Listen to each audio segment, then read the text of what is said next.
Video like जरूर कर लीजिए और ऐसे वीडियो लगातार फ्री में पाने के लिए चैनल को तुरंत सब्सक्राइब कर लीजिए और बेल आइकन को जरूर टैप कर लीजिए ताकि आगे भी सारे वीडियो आपको मिलते रहे। यूट्यूब में फॉलो करते हैं तो प्लीज ये वाला फ्री टेलीग्राम चैनल जरूर ज्वाइन कर लीजिएगा। सारे नोटिफिकेशन सारे अपडेट यहीं पे आते हैं, ध्यान रखिएगा। दोस्तों, कन्वेंशनल वाला जो पार्ट था आरओ के मेंस एग्जाम के लिए, उसमें हम लोग आगे बढ़ रहे थे और पहला वीडियो आपने देखा जिसमें कि हमने गद्यांश के अवबोधन पर विचार किया था। उसमें हमने व्याख्या पक्ष को देखा, सारांश कैसे किया जाए ये देखा और एक अच्छा शीर्षक कैसे तलाशा जाए इस पर बात की थी। ये वीडियो जो आप यहाँ देख रहे हैं ये उसी सीरीज का दूसरा पार्ट है। सबसे पहले हम पत्र का सारणीयन करना सीखेंगे, यानी टेबुलर फॉर्म में कैसे एक पत्र को ढाला जाता है, शासकीय पत्र को, जो कि आपके प्रश्न में आएगा 15 अंकों का। ठीक है, और इसके साथ साथ हम पूरा जो पत्राचार का फॉर्मेट है उस पर विचार करेंगे। तो आइए शुरू करते हैं। यहाँ देखिए, ये जो सरकारी पत्र दिया हुआ है, ऐसे ही कोई भी एक सरकारी पत्र आपको दे दिया जाएगा और उसका सार लेखन करना होगा। तो ये जो शासकीय पत्र है, पहले शासकीय पत्र को देख लेते हैं, इसमें किस विषय पर लिखा गया है, क्या चीज़ें। यहाँ आप देख रहे हैं कि पत्र की संख्या पड़ी हुई है और वित्त अनुभाग 2, ये जो भाग अनुभाग है ये साथ में रहते हैं, तो ये तो पत्र में रहेगा, उसकी चिंता आपको नहीं करनी। प्रेषक यहाँ कौन है? अवर सचिव है और वो वित्त विभाग भारत सरकार से संबंधित है, नई दिल्ली, ये एड्रेस हो गया। और लिखा किसको गया है? तो ये विशेष सचिव को लिखा गया है, जो कि है उत्तर प्रदेश शासन के वित्त विभाग से इनका भी कनेक्शन है। और यहाँ स्थान है नई दिल्ली, ठीक है, और दिनांक था 15 अप्रैल 2014। तो ये सब तो हो गई ऊपर की बातें। विषय यहाँ पर क्या है? विषय है कि अति पिछड़े क्षेत्रों में विद्यालय खोलने हेतु अनुदान की स्वीकृति विषयक। ठीक है, मतलब जो अत्यंत पिछड़े एरिया हैं वहाँ पर विद्यालय की आवश्यकता है, बच्चों को शिक्षा देनी है, तो उसके लिए चाहिए अनुदान और उसके लिए पहले शासकीय स्वीकृति आवश्यक होती है। तो उसी के विषय में ये पत्र लिखा गया है। इस प्रकार से आप समझें, विषय को हमेशा संक्षिप्त लिखा जाता है। यहाँ तो हम सारणीयन कर रहे हैं, लेकिन जहाँ पत्र लिखेंगे विषय में संक्षिप्तता इसलिए आवश्यक होती है क्योंकि वहाँ से पूरे पत्र का परिचय प्राप्त होता है। जैसे आप देखते हैं ना, गद्यांश में शीर्षक होता है, तो शीर्षक उसी की भूमिका निभाता है। मतलब गद्यांश का जो मूल भाव है वो शीर्षक को पढ़कर भी समझ में आ जाएगा। तो वही चीज़ यहाँ भी है, विषय पढ़कर आप पूरे पत्र को समझ सकें। और इसके बाद अब संबोधन यहाँ शुरू होता है। महोदय, जो शासकीय पत्र होते हैं उनकी भाषा शैली एकदम औपचारिक होती है, उसमें कहीं भी फालतू बात नहीं होती है, नपे तुले शब्दों में कहा जाता है। तो महोदय, उपरोक्त विषयक मतलब ऊपर जो विषय दिया है ये वाला, इस विषय पर आधारित आपके पत्र संख्या क3, अब यहाँ पे पत्रांक दिया हुआ है तो उसको आप देखें। इसके संदर्भ में या इसके संबंध में मुझे यह कहने का निर्देश हुआ है, यहाँ ध्यान से देखिएगा, कि वित्त विभाग भारत सरकार के द्वारा अति पिछड़े क्षेत्रों में, इसे साफ कर लेते हैं। अब देखिए, अति पिछड़े क्षेत्रों में नए विद्यालय खोलने हेतु 5.51 करोड़ की धनराशि का अनुदान स्वीकृत किया गया है। ठीक है, या 5,51,00,000 जो रुपया है उसकी धनराशि का जो अनुदान है उसको स्वीकृत किया गया है। अब यहाँ एक चीज़ ध्यान दीजिएगा कि जब भी आप शासकीय पत्र लिख रहे हो, यहाँ तो टेबुलर फॉर्म है, नंबरिंग जब आप करें पत्र में, आपको ऐसा लगे कि एक बड़ा सा पैराग्राफ बनाने की बजाय नंबरिंग कर देना आवश्यक है, इससे पत्र का ढांचा अच्छा होगा। तो ऐसे में पहले नंबर से शुरू नहीं करना है, जो फर्स्ट नंबर है वो नहीं डालना है, सेकेंड नंबर से स्टार्ट करना है। आपसे अपेक्षा की जाती है, अब यहाँ देखिए, आपसे अपेक्षा की जाती है कि उपर्युक्त धनराशि संबंधी जो विवरण है उन्हें प्राप्त होते ही वित्त विभाग को यथासंभव शीघ्रता से सूचित करें या यथाशीघ्र सूचित करें। तथा धनराशि संबंधी प्रयोजनार्थ प्रगति का ब्यौरा निर्धारित प्रपत्र में, यहाँ इसे ऊपर कर लेते हैं, समय समय पर अवगत कराते रहें। इस प्रकार से ये शासकीय पत्र है, मतलब इसमें कुल मिलाकर वही धनराशि का जो विवरण है उसे प्राप्त होते ही वित्त विभाग को सूचित करने के लिए कहा गया है। ये तमाम बातें कही गई हैं और इसमें जो पत्र संख्या था उसका संदर्भ लिया गया है, तो जो पत्र संख्या है उसे यहाँ संदर्भ के तौर पर इस्तेमाल किया है, उसका भी उल्लेख करना आवश्यक है। नीचे आप देखें संबोधन में, माफ कीजिएगा, नीचे जो इसका समापन है उसमें देखें तो संलग्नक में वही पत्र डालना पड़ेगा जिसका जिक्र ऊपर किया गया है, पत्रांक डाला गया था ना शुरुआत में। और भवदीय, अब यहाँ हस्ताक्षर और अवर सचिव का जो हस्ताक्षर है उसे, या ये ध्यान दीजिएगा कि जब आप शासकीय पत्र लिख रहे हो तो यहाँ अपना सिग्नेचर मत कर दीजिएगा, इसे ब्लैंक छोड़ दीजिएगा। अब यहाँ प्रतिलिपि भी भेजनी आवश्यक होती है, तो प्रतिलिपि जिसको सूचनार्थ प्रेषित है उसका उल्लेख यहाँ पर नहीं किया गया है, अगर किया गया है तो उसको भी हम लोग यहाँ शामिल कर सकते हैं। फिलहाल इस पत्र का जो टेबुलर फॉर्म है इसको देख लेते हैं। देखिए, यहाँ एक टेबल बनाई गई है और टेबल में कुछ इस प्रकार से ढांचा तैयार किया गया है। क्रम संख्या पहले है, उसके बाद है पत्रांक, मतलब ये जो पत्र आपको दिया गया है इसका पत्रांक, स्थान और दिनांक, प्रेषक जिसने भेजा है और जिसने प्राप्त किया है या जिसे भेजा गया है उसको कहते हैं प्रेषिति, तो प्रेषिति का नाम, और मुख्य जो इसमें चीज़ है या मुख्य जो बात आप लिखते हैं वो विषय वास्तु में आती है। तो विषय वास्तु में आप उन चीज़ों को शामिल करेंगे जो पत्र में मेनली कही गई। अब यहाँ आप ध्यान से देखें तो क्रम संख्या 1 डाल लिया। पत्रांक आपका क्या है? पत्रांक यहाँ देखें 4/15/2014 वित्त 2, इस प्रकार से लिखा है। इसमें ज़्यादा झंझट नहीं होती है, बस आपको जो पत्रांक दिया है वो वर्ड टू वर्ड उतारना होता है, इसमें देख कर उतारने की बात है, अपना दिमाग इसमें लगाना नहीं है। स्थान और दिनांक भी दिया रहेगा, पत्र जो आपको दिया गया है मॉडल और टेबुलर फॉर्म उसका लिखने के लिए कहा जा रहा है, तो उसमें स्थान दिनांक दिया रहेगा, वो आपको डालना है उसके कॉलम में। इसके बाद प्रेषक जो भी है, जिस व्यक्ति ने पत्र को भेजा है, जैसे अब यहाँ पर अवर सचिव ने भेजा है जो कि वित्त विभाग के हैं, तो उनके द्वारा भेजा गया वो प्रेषक हो गया, उनका यहाँ पे जिक्र कर देना है। और साथ में प्रेषिती जिसे भेजा जा रहा है उसका अगले वाले कॉलम में उल्लेख करेंगे। असली जो मेन इसका पॉइंट है वो यहाँ पर होता है, इसी में फ़र्क होता है, इसी में अभ्यर्थी जो लिखते हैं उनमें परिवर्तन आता है और नंबर यहीं से ज़्यादातर डिसाइड होते हैं। तो यहाँ आपको मूल चीज़ या जो मूल बात पत्र में कही गई है उसको सार स्वरूप प्रस्तुत करना होता है, मतलब सारांश के रूप में पेश करना होता है, ना तो बहुत छोटा ना बहुत लंबा, लेकिन हाँ ये है कि पत्र के अंदर जितनी बातें मेन बॉडी में कही गई हैं वो सब इसमें आ जानी चाहिए, और आनी भी ऐसी चाहिए कि जो पढ़े, जो भी व्यक्ति पढ़े, वो चाहे किसी भी स्तर का हो, मतलब साक्षर होना चाहिए, सामान्य समझ उसके अंदर होनी चाहिए, तो उसको वो समझ में आए, यानी सरल शब्दों का इस्तेमाल करना है। अब यहाँ नंबरिंग करके लिखा जा सकता है क्योंकि पॉइंट्स में लिखने में समझ में अच्छे से आता है, कुल मिलाकर समझने लायक होना चाहिए। तो अत्यंत पिछड़े क्षेत्रों में विद्यालय खोलने हेतु अनुदान की स्वीकृति के संदर्भ में, यही तो पत्र का विषय था, आपने देखा था, और पत्र के विषय में ही पूरा पत्र समाहित होता है, ये आप जानते ही हैं। वित्त विभाग भारत सरकार के द्वारा इन क्षेत्रों में नवीन विद्यालयों हेतु या जो नवीन बनने वाले विद्यालय हैं उनके उद्देश्य से या उनके हेतु 5.51 करोड़ रुपए का अनुदान स्वीकृत हुआ है। धनराशि का विवरण प्राप्त होते ही यथाशीघ्र जो वित्त विभाग है उन्हें सूचित करें, साथ ही धनराशि के समुचित प्रयोग का विवरण भी देते रहें। ये है आपका टेबुलर फॉर्म। यहाँ विषय वस्तु को इसी प्रकार से लिखा जाता है, सरल भाषा का इस्तेमाल करना चाहिए ताकि जो मूल बात पत्र के अंदर कही गई है वो समझ में आ जाए। बाकी ये वाला हिस्सा तो सभी में समान रहता है, बस प्रेषक प्रेषिती में कंफ्यूज मत होइएगा। प्रेषक का मतलब होता है भेजने वाला, प्रेषिती का मतलब होता है स्वीकार करने वाला।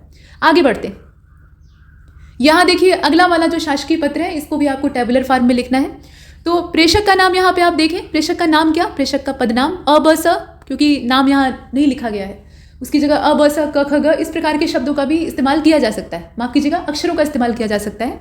उसके बाद निदेशक राजभाषा विभाग भारत सरकार नई दिल्ली, ये तो भेजने वाले का हो गया। पत्रांक यहाँ पे इसको ध्यान दीजिएगा, जो भी दिया है उसको डालना होगा। सेवा में अब किसको भेजा जा रहा है, तो ये जो पत्र है ये सामूहिक रूप से भेजा जा रहा है जितने भी विभागाध्यक्ष हैं गृह मंत्रालय भारत सरकार के, उन सभी को, ठीक है, इसीलिए समस्त विभागाध्यक्ष गृह मंत्रालय भारत सरकार, और स्थान है नई दिल्ली, दिनांक है 25 जनवरी 2020। अब आगे बढ़ते हैं, विषय होना आवश्यक है पत्र में, तो विषय आपका यहाँ दिया हुआ है, गृह मंत्रालय के विभिन्न कार्यालयों में हिंदी कंप्यूटिंग कार्य करने वालों की संख्या के परिप्रेक्ष्य में, यानी उसके संदर्भ में।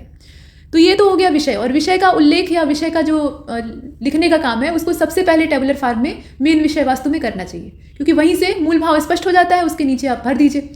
अब इसके बाद देखें संबोधन, महोदय मुझे पत्रांक 214/25 फिर 0 इस प्रकार से पत्रांक है।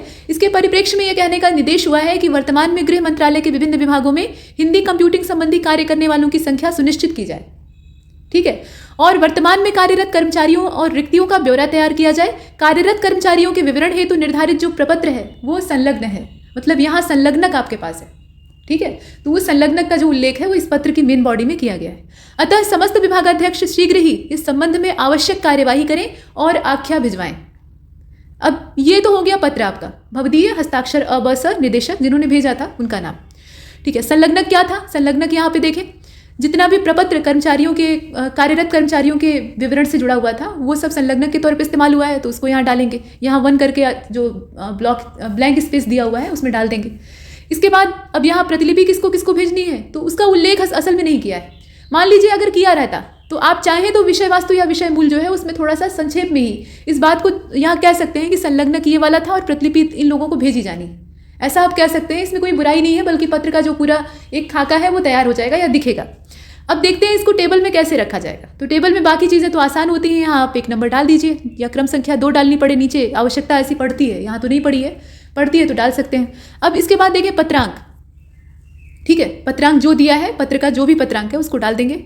दिनांक और स्थान आप जानते ही हैं, यहाँ जो भी स्थान रहेगा उसको डालेंगे। दिनांक पहले लिखना चाहिए, स्थान नीचे लिखना चाहिए, ऐसे होना चाहिए।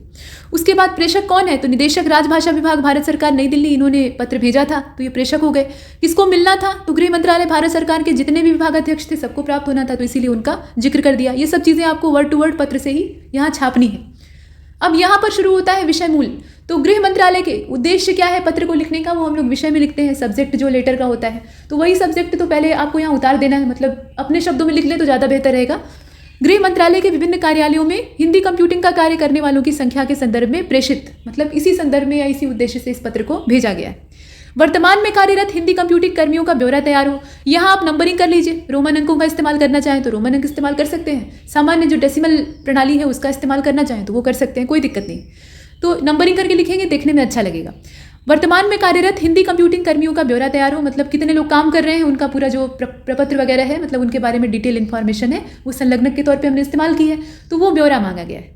और समस्त विभागाध्यक्ष शीघ्र ही, मतलब गृह मंत्रालय के जितने भी विभागाध्यक्ष हैं वो शीघ्र ही संबंधित आवश्यक कार्यवाही को सुनिश्चित कर उसकी आख्या को प्रेषित करें। इस प्रकार से आपने उल्लेख किया, तो पूरा पत्र जो है वो एक टेबल में समा गया और इसी के लिए आपको 15 अंक मिलते हैं। अगर आप जरा सावधानी से यहाँ जो टेबुलर फॉर्म में इसको बनाते हैं, इसमें गलतियाँ छोटी छोटी ही सही होती हैं लेकिन वो जानलेवा हो सकती हैं, तो उन गलतियों से अगर बचते हुए टेबुलर फॉर्म को आप जनरेट करते हैं तो आपको पूरे नंबर भी मिल सकते हैं। ठीक है, अब आगे बढ़ते हैं। अब यहाँ से पत्राचार शुरू होता है। सबसे पहले हम देखेंगे शासकीय पत्र को, जो कि आपके सिलेबस में है। पीछे हमने इसी शासकीय पत्र का जो टेबुलर फॉर्म है उसको पेश किया है, मतलब सारणीबद्ध करके इसे दर्शाया है, लेकिन यहाँ हमें लिखना पड़ेगा या उसका ढांचा तैयार करना पड़ेगा। तो इसको प्रयोजन, किसी भी पत्र को लिखने का कोई उद्देश्य होता है, बिना उद्देश्य तो लिखा नहीं जाएगा। तो प्रयोजन क्या होता है? पत्र का एक सामान्य उद्देश्य होता है सूचनाओं का आदान प्रदान, तो वो उद्देश्य इसका भी है। ठीक है, मतलब सूचना लेना हो या देना हो, दोनों उद्देश्य से इस्तेमाल किया जाता है। किसके लिए इस्तेमाल होता है? तो कार्यालय से इतर जो व्यक्ति हैं उनके लिए, कंपनियों, संस्थाओं, स्वैच्छिक संगठनों, राज्य सरकारों आदि से सूचना प्राप्त करने या देने के लिए इसका इस्तेमाल किया जाता है। किन मामलों में होता है, किसके लिए होता है, ये उतना ज़्यादा इंपॉर्टेंट नहीं है, हालांकि ये भी महत्वपूर्ण है, लेकिन किन मामलों में होता है, इसमें वो चीज़ भी शामिल हो जाती है कि आप किसके लिए इस्तेमाल करेंगे। इसमें दोनों बातें शामिल हो जाती हैं, तो ये बहुत सावधानी से देखिएगा। किसी व्यक्ति से सूचना लेने अथवा देने के लिए इस्तेमाल हो सकता है। विदेशी सरकारों या संयुक्त राष्ट्र संघ से सूचना लेने देने के लिए शासकीय पत्र का ही इस्तेमाल होता है, मतलब जो पत्र इस संदर्भ में इस्तेमाल किया जाएगा उसका जो ढांचा है या उसकी जो शैली है वो शासकीय होगी। इसके अलावा राज्य सरकारों या केंद्र शासित क्षेत्रों से सूचना लेने देने के लिए, संवैधानिक निकायों तथा सांविधिक निकायों से सूचना लेने देने के लिए, ध्यान दीजिएगा, संवैधानिक निकायों तथा सांविधिक निकायों, और अधीनस्थ तथा संबद्ध कार्यालयों के कार्यालय प्रमुखों से सूचना लेने अथवा देने के लिए ये जो शासकीय पत्र है इसका इस्तेमाल किया जाता है। उपक्रमों, उद्यमों, राष्ट्रीयकृत बैंकों, सहकारी बैंकों, निगमों, स्वायत्तशासी निकायों, निगमित कंपनियों, स्वैच्छिक संस्थाओं, विभिन्न प्रकार के संगठनों, संघों आदि से सूचना लेने अथवा देने के लिए शासकीय पत्र का इस्तेमाल किया जाता है। ये है पूरा प्रारूप हम लोग अगले पेज में देखेंगे, जहाँ पूरा उसका ढांचा, कलेवर वगैरह बना रहेगा। भाषा कैसी होती है इसको पहले देख लेते हैं। तो भाषा इसकी अत्यंत औपचारिक होती है, कार्यालयी विशेषताएं उसके अंदर विद्यमान होती हैं और सरल और स्पष्ट होती है। भाषा बहुत ज़्यादा कठिन नहीं होती है, अनुशासित होती है और स्पष्टता उसमें होनी चाहिए। ये नहीं कि जो शब्द आप लिख रहे हैं उनकी डबल मीनिंग निकल रही, ऐसा नहीं। डबल मीनिंग वाले या घुमावदार, लच्छेदार जो शब्द हैं या भाषा है उसका इस्तेमाल नहीं करना है। इसमें अस्पष्ट, अनिश्चित और द्विअर्थी जो डबल मीनिंग वाले शब्द हैं उनका प्रयोग नहीं किया जाता है। इसमें उत्तम पुरुष का प्रयोग कदापि नहीं होता है, मतलब मैं जो यहाँ शब्द आप देख रहे हैं ना, इसका इस्तेमाल नहीं होता है। इसमें प्रथम पुरुष और एक वचन का प्रयोग इनडायरेक्टली होता है, सीधे सीधे वो भी नहीं होता है, अप्रत्यक्ष तौर पर होता है, मतलब उसमें वो भाव छिपा रहता है। केवल मुझे निर्दिष्ट किया गया है आदि संदर्भों में मुझे का प्रयोग किया जाता है और उसमें भी ये नहीं भाव निकलता है कि मैं ही कर रहा हूँ, मुझे ऐसा कहा गया है तो मैं आपसे कह रहा हूँ, ये भाव निकलता है, मतलब यहाँ इनडायरेक्ट तरीका होता है। और सरकारी पत्र सरकार के द्वारा व्यक्त निर्णयों और विचारों की सूचना देते हैं, इसलिए उनमें व्यक्त विचार या भाव सरकार के होते हैं, न कि किसी अधिकारी विशेष के। माध्यम अधिकारी विशेष हो सकता है, जैसे सचिव कोई पत्र भेज रहे हैं तो ये सचिव का फैसला नहीं है, उस मंत्रालय और या फिर सरकार का फैसला है मूल रूप से। ठीक है, सचिव उसमें सूचना प्रदान करने का माध्यम है। तो ये आपने देखा। अब इसके बाद अगले पेज पे चलते हैं। यहाँ आप एक पत्र देख रहे हैं, ठीक, पत्र देख रहे हैं और इसकी पत्रांक जो संख्या है, ये माफ कीजिएगा, पत्रांक जो है वो यहाँ दिया हुआ है, लंबा चौड़ा पत्रांक है। तो मान लीजिए आपको कोई शासकीय पत्र लिखने के लिए आ गया और आपको पत्रांक नहीं सूझ रहा है तो कोई काल्पनिक पत्रांक भी डाल सकते हैं, क्योंकि यहाँ कुल मिलाकर ये चेक होगा कि आपको लिखने आ रहा है या नहीं, मतलब पत्र शासकीय होता कैसा है, और अगर आपसे एक पत्र तैयार करने के लिए कह दिया जाए तो आप तैयार कर सकते हैं या नहीं, बस इतना ही जानना उद्देश्य होता है। ठीक है, तो यहाँ प्रेषक कौन है? ये धनंजय शुक्ला जी हैं, जो कि विशेष सचिव हैं उत्तर प्रदेश शासन के। ठीक है, और भेज किसको रहे हैं? तो पेंशन निदेशालय के निदेशक को ये पत्र भेजा जा रहा है, जो कि इंदिरा भवन लखनऊ में निवास कर रहे हैं, मतलब उनका ऑफिस वहाँ पर है।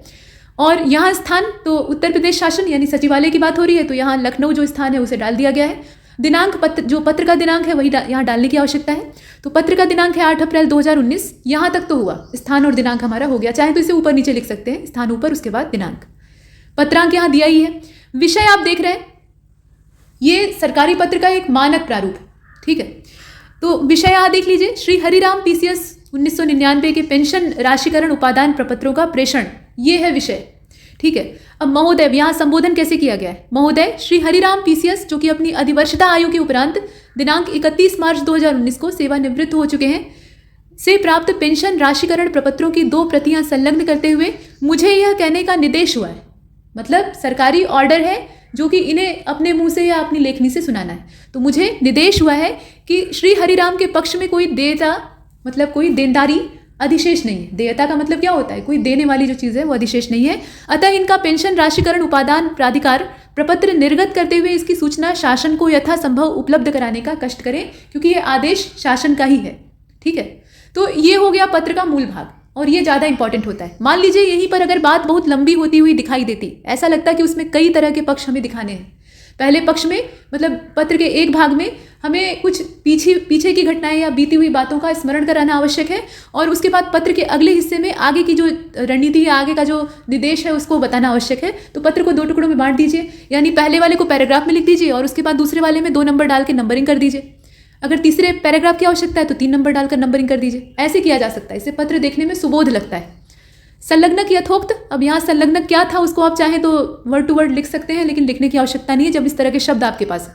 ठीक है, मतलब यहाँ पर क्या है, 2 प्रतियां जो पेंशन राशिकरण प्रपत्र है उन्हीं की संलग्न की गई हैं, तो वो हो गया संलग्नक। आप इसमें लिख दीजिए यथोक्त, जैसा यहाँ कहा गया। भवदी, अब यहाँ भेजा किसने है? धनंजय शुक्ला जी ने भेजा है, तो उनका पूरा जो नाम, हस्ताक्षर वगैरह है, पद नाम है, वो सब लिख दिया। अब पत्र की जो संख्या है उसको यहाँ नीचे डाल दीजिए। ये एक ऑफिशियल फॉर्मेट है ऑफिशियल लेटर का। अब यहाँ देखिए, संख्या आपने डाला, दिनांक डाला, यथोक्त लिख सकते हैं या डाल भी सकते हैं। कहीं कहीं आप देखते होंगे कि लिखा रहता है, यथोक्त नहीं लिखते, लेकिन आप चाहें तो इससे काम चला सकते हैं। नंबर नहीं कटेगा, इसमें नंबर कटने की बात नहीं। प्रतिलिपि किसको प्रेषित होगी? तो प्रतिलिपि पहले तो श्री हरिराम सेवानिवृत्त पीसीएस इन्हें प्रेषित की जाएगी, क्योंकि इन्हें जानकारी भेजना आवश्यक है। निर्णय या जो प्रपत्र वगैरह है वो इन्हीं के संदर्भ में, तो इनको सूचनार्थ प्रेषित की जाएगी एक प्रतिलिपि। तो इनका उल्लेख किया। और आज्ञा कौन देगा? तो आज्ञा यहाँ अनुसचिव दे रहे हैं, जिनका नाम है प्रवीण कुमार सिंह। ठीक है, हस्ताक्षर के लिए यहाँ जगह छोड़ दिया। इस प्रकार से हमने देखा।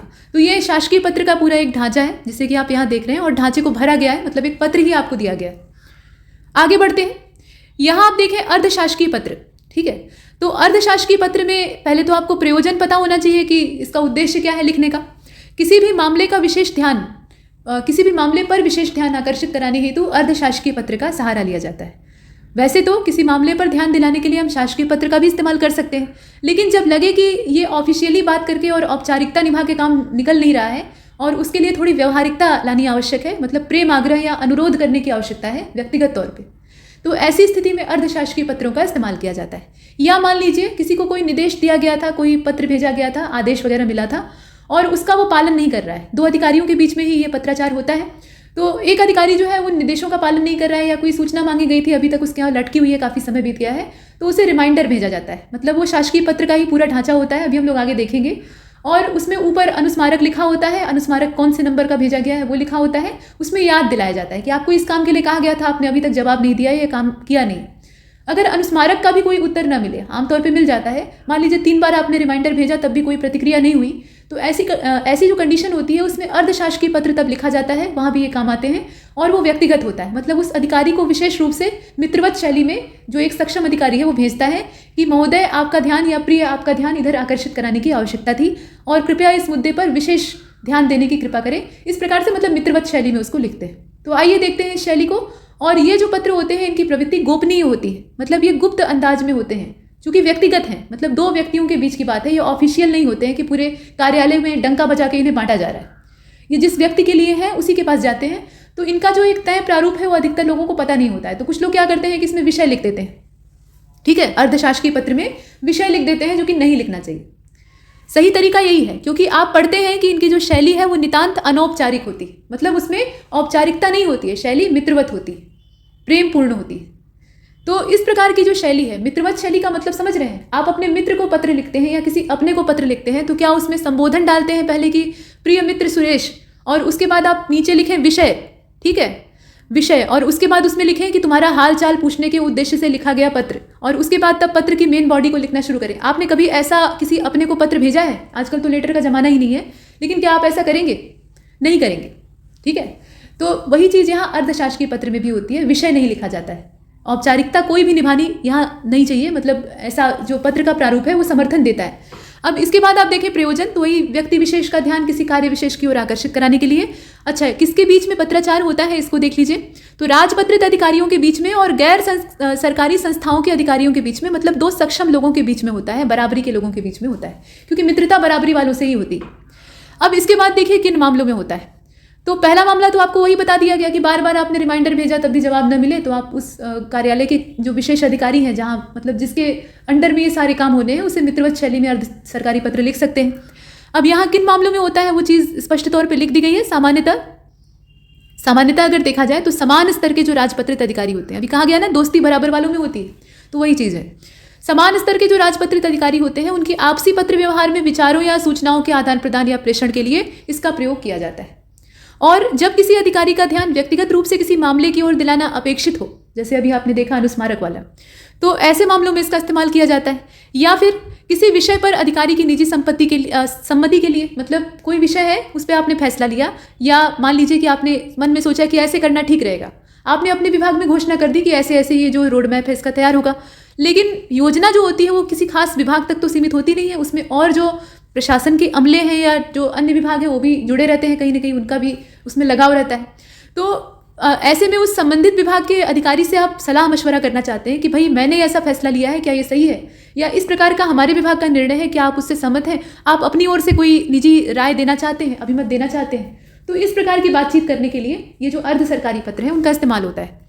इसके अलावा कोई पत्र प्राप्त करने वाले अधिकारी के कार्यालय में कार्यवाही में अनावश्यक विलंब हो रहा है, मान लीजिए कोई कार्यवाही अटकी हुई है, उसे तत्काल होना आवश्यक है जो कि नहीं हो पा रही है, तो ऐसी कंडीशन में आप अर्ध सरकारी पत्र लिखकर आग्रह कर सकते हैं। और नहीं तो फिर बार बार रिमाइंडर भेजने के बाद भी अगर जो अपेक्षित कार्यवाही है वो नहीं हो पा रही है, तो इस स्थिति में ये जो डेमी ऑफिशियल लेटर है, मतलब डीओ इसे कहा जाता है, अर्धशासकीय पत्र, इसको भेज सकते हैं। तो ये तो किन मामलों में भेजा जाए ये है। भाषा अत्यंत सरल और स्पष्ट होती है, तो पत्र की कोई भी भाषा हो, कोई भी पत्र हो, उसकी भाषा सरल और स्पष्ट होनी ही चाहिए। अनुशासन की जहाँ तक बात है, तो जो ऑफिशियली लिखे जाने वाले लेटर हैं, मतलब शासकीय ढांचे में लिखे जाते हैं, उसमें अनुशासन सबसे महत्वपूर्ण चीज़ होती है। अब देखिए जो अर्धशासकीय पत्र है इसमें उत्तम पुरुष एक वचन यानी मैं का प्रयोग किया जाता है, जो कि पीछे शासकीय में वर्जित था। भाषा व्यक्तिगत और मित्रवत होती है। आपका सहयोग चाहता हूँ, आभारी रहूँगा, कृतार्थ करें आदि क्रिया रूपों का प्रयोग होता है, ताकि मित्रवत जो शैली है या जो स्नेहपूर्ण बर्ताव है वो दिखाई दे। आज्ञा या अनुरोध रहित जो वाक्य है उनका प्रयोग किया जाता है। वैसा नहीं कि प्रिय मान्यवर और उसके बाद मैं आपको आज्ञा देता हूँ, कि ऐसा नहीं, पत्र में विरोधाभास पैदा हो जाएगा ना, और ये मित्रवत शैली तो है नहीं, क्योंकि आज्ञा अपने से नीचे वालों को दी जाती है। तो यहाँ इस प्रकार का जो आदेश है वो नहीं जारी किया जाता है। और किया जा चुका है आदि का प्रयोग किया जा सकता है, किया जा रहा है, किया जा चुका है, ऐसे ये तो जो पत्र है उसको पढ़ने के बाद आपको पता लग जाएगा। अर्धशासकीय पत्रों में शासकीय पत्रों की भांति विषय नहीं लिखा जाता है, विषय नहीं लिखा जाता है। अब चलते हैं अगले वाले हिस्से यानी पत्र की ओर। तो यहाँ देखें, सुभ्रांत Kumar Shukla PCS staff officer ये हैं, और इनका जो विभाग है वो क्या है, राजस्व परिषद उत्तर प्रदेश। यहाँ उनका फ़ोन नंबर वगैरह है और अर्धशासकीय पत्र संख्या। अब ध्यान से अगर आप देखें तो बाकी चीज़ें इसमें पहले से छपी हुई रहती है।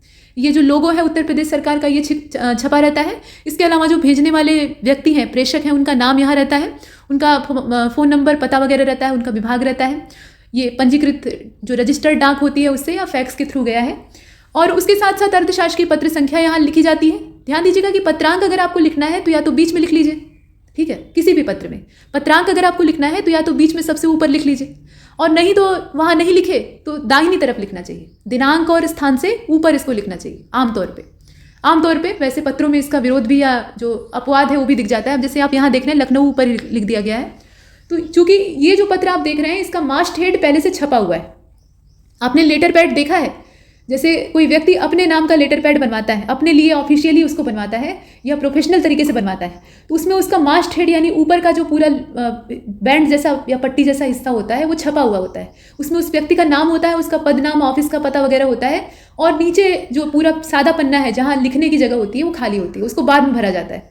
तो वही जो ढांचा है वो इस पत्र में दिखाई दे रहा है, और इसीलिए यहाँ उत्तर प्रदेश सरकार का लोगो बना हुआ है, ताकि ये शासकीय जो पहचान है ये बनी रहे। तो ये काम नहीं करना है कि अब परीक्षा में आपको कहा जाए कि अर्धशासकीय पत्र का एक उदाहरण दीजिए, तो अर्धशासकीय पत्र का आपने उदाहरण दिया और 3 घंटा ये मछली धनुष और 3 धाराएं गंगा यमुना सरस्वती की दिखाने में खर्च कर दिया। ये लोगो आपको नहीं बनाना है, यहाँ आप सिर्फ चिन्ह, शासकीय चिन्ह लिखकर छोड़ दीजिए, काम हो जाएगा, ठीक है, शासकीय चिन्ह और ऐसे बॉक्स में उसको बंद कर दीजिए। वो चिन्ह का यहाँ डिज़ाइन और लोगो डिज़ाइन बनाने की आवश्यकता नहीं है। ठीक है, अब यहाँ देखें, संबोधन सीधा सीधा, दिनांक आपने डाल दिया, पत्र में जो होता है दिनांक तो आवश्यक चीज़ है। प्रिय महोदय, संबोधन कैसा है? आत्मीय संबोधन है। आप अवगत हैं कि वित्तीय वर्ष 2015-16 समाप्त हो चुका है, ठीक है, तथा राजस्व प्रशासन में कार्यरत सभी IAS और PCS अधिकारियों की उक्त अवधि में वार्षिक प्रविष्टियां देय हो गई। ठीक है, वार्षिक प्रविष्टियों को पूर्ण कराए जाने के उद्देश्य से, देय का मतलब क्या होता है? देने योग्य या देने के लिए रखा हुआ। अब पूर्ण कराए जाने के उद्देश्य से परिषद के अर्धशासकीय पत्र संख्या C, अब यहाँ पत्रांक जो है अर्धशासकीय पत्र का वो दिया हुआ है 176 गोपन, ये गोपनीय होता ही है, 289/2013-14 ये और दिनांक द्वारा विस्तृत दिशा निर्देश भी निर्गत किए जा चुके हैं। मतलब इससे पहले भेजे गए एक अर्धशासकीय पत्र का यहाँ संदर्भ लिया गया है। तो अगर आप किसी अन्य पत्र का संदर्भ लेते हैं तो उसको भेजे जाने का दिनांक और उस पत्र का पत्रांक लिखना आवश्यक हो जाता है, नहीं तो ये गैर जिम्मेदारी मानी जाएगी कि पिछला पत्र आपको जो दिया गया था उसमें जो बातें कही गई थी उसके हिसाब से। अब कौन सा पत्र दिया गया था इसका बाकायदा अनुशासित तरीके से उल्लेख करना आवश्यक होता है। तो ये आपने लिखा, परिषद के द्वारा वार्षिक प्रविष्टियों के अंकन के अनुश्रवण हेतु वित्तीय वर्ष 2015-16 में कार्यरत रहे अधिकारियों के संबंध में संलग्न प्रारूप के हिसाब से प्राथमिकता के आधार पर दिनांक 5/6/2016 मतलब माफ कीजिएगा 15/6/2016 यानी 15 जून 2016 तक सूचना उपलब्ध कराने का कष्ट करें। तो ये आप देख रहे हैं कि मित्रवत शैली, व्यवहारिक शैली, कृपया इसे शीर्ष प्राथमिकता प्रदान करें। यहाँ थोड़ा सा जो आग्रहपूर्ण अनुरोध है, अनुरोध का मतलब होता है कि उसमें आदेश का पुट होता है, लेकिन आग्रह अगर आप कर रहे हैं तो वो विनम्रता का भाव ले आता है, इसीलिए कहा गया आग्रहपूर्ण अनुरोध, तो वो किया गया। और संलग्नक कौन सा है? तो संलग्नक आप जान रहे हैं, यहाँ पे अर्धशासकीय पत्र का जो संदर्भ लिया गया है उसका संलग्नक मतलब उसे लगाना पड़ेगा अटैच के तौर पे, तो वो यथोक्त है। यथोक्त आप चाहें तो यहाँ लगा सकते हैं। वार्षिक प्रविष्टियां देय हो गई हैं तो उनका भी उल्लेख आप ले सकते हैं। अब यहाँ भवनिष्ठ, और भवनिष्ठ में कौन? तो सुभ्रांत कुमार शुक्ल जिन्होंने ये पत्र भेजा था, सादर।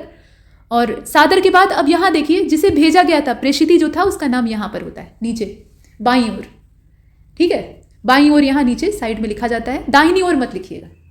और ये ध्यान दीजिएगा कि जो प्रेषक का यहाँ अंतिम हस्ताक्षर और भवनिष्ठ वगैरह लिखा है उससे थोड़ा सा नीचे ये होना चाहिए, ये नहीं किसी की बराबरी पर यहाँ साइड में लिख दिया, थोड़ा सा हल्का सा ये नीचे होना चाहिए। और सादर शब्द या ससम्मान शब्द जो है उसका इस्तेमाल आप कर लेंगे। तो इतना आपने देखा कि ये अर्धशासकीय पत्र का ढांचा है। लिखित प्रारूप आप यहाँ भी देख सकते हैं, एक और लिखा गया है। तो यहाँ क ख ग कुलपति कानपुर विश्वविद्यालय, मतलब ये जो कुलपति जी हैं ये क्या कर रहे हैं? एक अर्धशासकीय पत्र लिख रहे हैं। किसको? ये जिलाधिकारी को लिखा जा रहा है, ठीक है। और जिलाधिकारी को किस उद्देश्य से लिखा जा रहा है ये पत्र को पढ़ने के बाद मालूम होगा। अब इसका जो पत्रांक है उसे आप देखें, यहाँ लिखा हुआ है साइड में, आप चाहें तो ऊपर भी लिख सकते हैं, कोई समस्या नहीं है। और इस तरह के जो पत्र होते हैं, यहाँ चूंकि आपको ढांचा दिखाना था कि पत्र का ढांचा कैसा होता है, नहीं तो आमतौर पे इनका जो मास्ट हेड है ऊपर का हिस्सा वो छपा रहता है, मतलब इतनी सारी चीजें तो छपी रहेंगी जो इतना आप देख रहे हैं, ठीक है। और यहाँ बीच में जो, जैसे अब ये कुलपति का पत्र है, मतलब कुलपति के द्वारा लिखा गया है, तो यहाँ विश्वविद्यालय का लोगो रहेगा, ठीक है। इस प्रकार से अगर उत्तर प्रदेश शासन के संदर्भ में है तो वहाँ उत्तर प्रदेश सरकार का जो लोगो है मछली वाला वो रहेगा, इस प्रकार से होगा। तो जो संस्था भेज रही है, जिस संस्था का अधिकारी भेज रहा है उस संस्था का लोगो रहता है, तो प्रतीक चिन्ह के तौर पे आप लिखकर छोड़ सकते हैं, लोगों को डिजाइन नहीं करना है।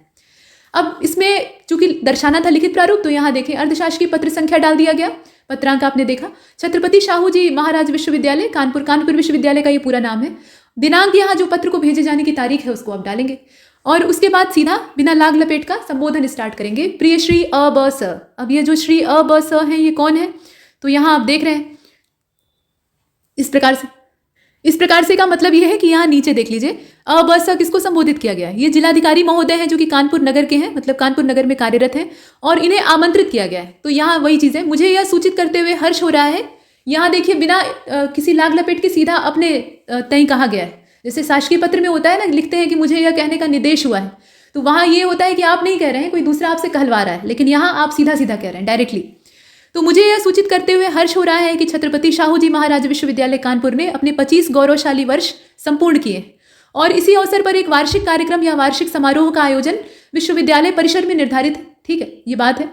आपकी उपस्थिति इस अवसर की प्रतिष्ठा में अतुल्य वृद्धि करेगी, अतः दिनांक, अब यहाँ दिनांक जिस दिनांक पे उन्हें बुलाना हो वो, और जिस समय बुलाना हो वो भरकर को परिसर में पधार कर कृतार्थ करें।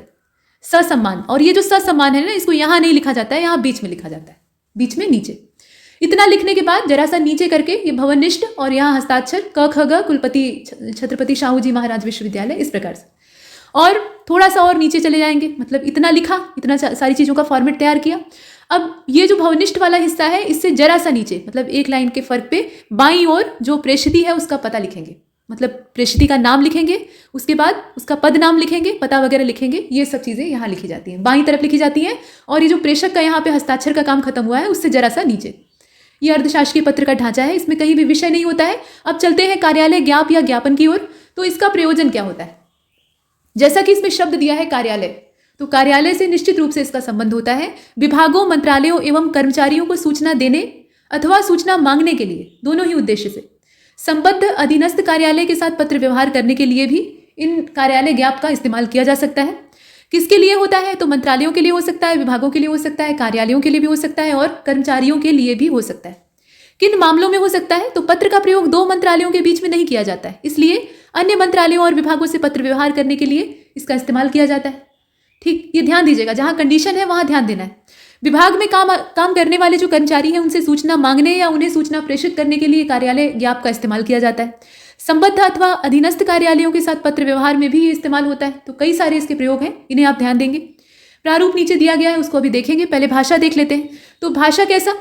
कार्यालय ज्ञापन अन्य पुरुष में लिखा जाता है और इसकी भाषा पत्र के समान आदेशात्मक नहीं होती। ये ज्ञापन है, कार्यालय आदेश नहीं है। कार्यालय आदेश जो होता है उसमें आदेशात्मक भाषा होती है, यहाँ नहीं। और न ही अर्ध सरकारी पत्र की तरह मित्रतापूर्ण भाषा होती, सामान्य सपाट भाषा होती। उसमें आदेश का भी भाव नहीं होता है, सिर्फ सूचना देने का भाव होता है कि ये सूचना है, इसको आप जानिए। ठीक है। अनुरोध आदि शब्दों का प्रयोग किया जा सकता है, सूचना देने के क्रम में इसका प्रयोग कर सकते हैं, लेकिन आदेश का पुट नहीं आना चाहिए। अब देखिए इसका प्रारूप नीचे दिया है। यहाँ एक प्रारूप क्या है, पूरा भरा हुआ ये कार्यालय ज्ञाप दे रखा है और ये ओरिजिनल है, वास्तविक है। 17 अगस्त दिनांक 2020 की तारीख पर इसे भेजा गया था, मतलब जारी किया गया था। उत्तर प्रदेश शासन के कृषि अनुभाग का ये कार्यालय ज्ञाप है। संख्या यहाँ आप देख रहे हैं, उस संख्या से ज़्यादा मतलब है नहीं, वो तो आपको अपने से लिखनी पड़ेगी। लखनऊ स्थान हो गया, दिनांक आपका हो गया 17 अगस्त 2020। अब इसके बाद यहाँ हेडिंग डालते हैं। इतनी चीज़ें हम ऊपर लिखते हैं, सबसे ऊपर लिखते हैं एक साथ, एक क्रम में लिखते हैं। पहले जो जिस प्रदेश सरकार का ये पत्र है या जिस प्रदेश सरकार के अंडर में इसे जारी किया गया है उसका जो सूचना है वो लिखा जाएगा, और उसके बाद किस अनुभाग का है, किस विभाग का है उसको लिखते हैं, पत्र संख्या लिखते हैं, स्थान दिनांक लिखते हैं। इतना काम करने के बाद कार्यालय ज्ञाप यहाँ पे हेडिंग डालते हैं, बीच में, एकदम बीचों बीच। अब यहाँ मुख्य बात को बिना किसी संबोधन के लिखना शुरू करते हैं। ये नहीं कि महोदय, मान्यवर, सेवा में, ये सब नहीं लिखा जाता है, सीधी बात लिखी जाती है। बात यहाँ क्या लिखी गई है आइए देखते हैं। इसे जरा सा बड़ा कर लेते हैं ताकि आराम से दिखाई दे। तो आयुक्त झांसी मंडल झांसी द्वारा कतिपय शिकायतों के आधार पर श्री अजीत कुमार सचान, उप कृषि निदेशक, और ये हैं कहाँ के, तो मतलब कहाँ पे कार्यरत हैं, माता टीला झांसी, इनके विरुद्ध कार्यवाही की संस्तुति कर दी गई या संस्तुति की गई है।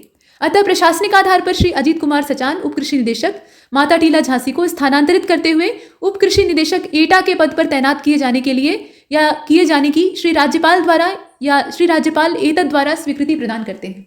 इस प्रकार से भी लिखा जा सकता था कि श्री राज्यपाल के द्वारा स्वीकृति दी गई।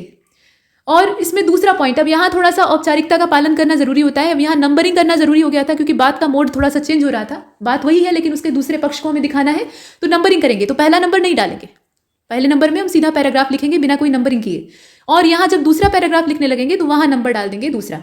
अगर तीसरे पैराग्राफ की जरूरत होती तो तीसरा नंबर भी डालते, थर्ड पैराग्राफ लिखते। खैर यहाँ दो ही है। तो दूसरे वाले पैराग्राफ में श्री अजीत कुमार सचान को निर्देशित किया जाता है कि वे नव तैनाती स्थल पर तत्काल कार्यभार ग्रहण करके कार्यभार प्रमाणक शासन को यथाशीघ्र उपलब्ध कराएंगे कि मैंने वहां पर ज्वाइन कर लिया। तो ज्वाइनिंग का जो प्रूफ है वो शासन को उपलब्ध कराएंगे। ये एक सूचना जारी की गई, तो इसको कहा गया कार्यालय ज्ञाप। अब इसको जारी करने वाले कौन है, तो ये शासन के विशेष सचिव के द्वारा जारी किया गया है, और विशेष सचिव का नाम यहाँ बृजराज सिंह यादव जी हैं। तो इस प्रकार से आपने देखा ये ओरिजिनल है। इसे जरा छोटा कर लेते हैं क्योंकि कुछ चीज़ें नहीं दिख रही। जैसे कि यहाँ पर ये आप देख रहे हैं कि पत्र संख्या पड़ी हुई है, मतलब ज्ञापन संख्या, और तद दिनांक। तो यहाँ यथोक्त भी लिख सकते हैं या जैसा ऊपर लिखित है उस प्रकार से भी लिख सकते हैं, और नहीं तो चाहे तो पत्रांक सीधा डाल सकते हैं, कोई समस्या नहीं। प्रतिलिपि किसको किसको भेजनी है, तो यहाँ आप देख रहे हैं कि 8 प्रतिलिपियाँ है ना, 8 प्रकार की प्रतिलिपियाँ संभव है। और ऐसी बहुत सारी संभावनाएं होती हैं कि परीक्षा में आपको सारी नहीं याद आए, मतलब कितने लोगों को भेजनी थी। तो ऐसी स्थिति में आप 2-3 लिखकर उसके आगे ब्लैंक भी छोड़ सकते हैं, नीचे वाले को ब्लैंक भी छोड़ सकते हैं, कोई दिक्कत नहीं है।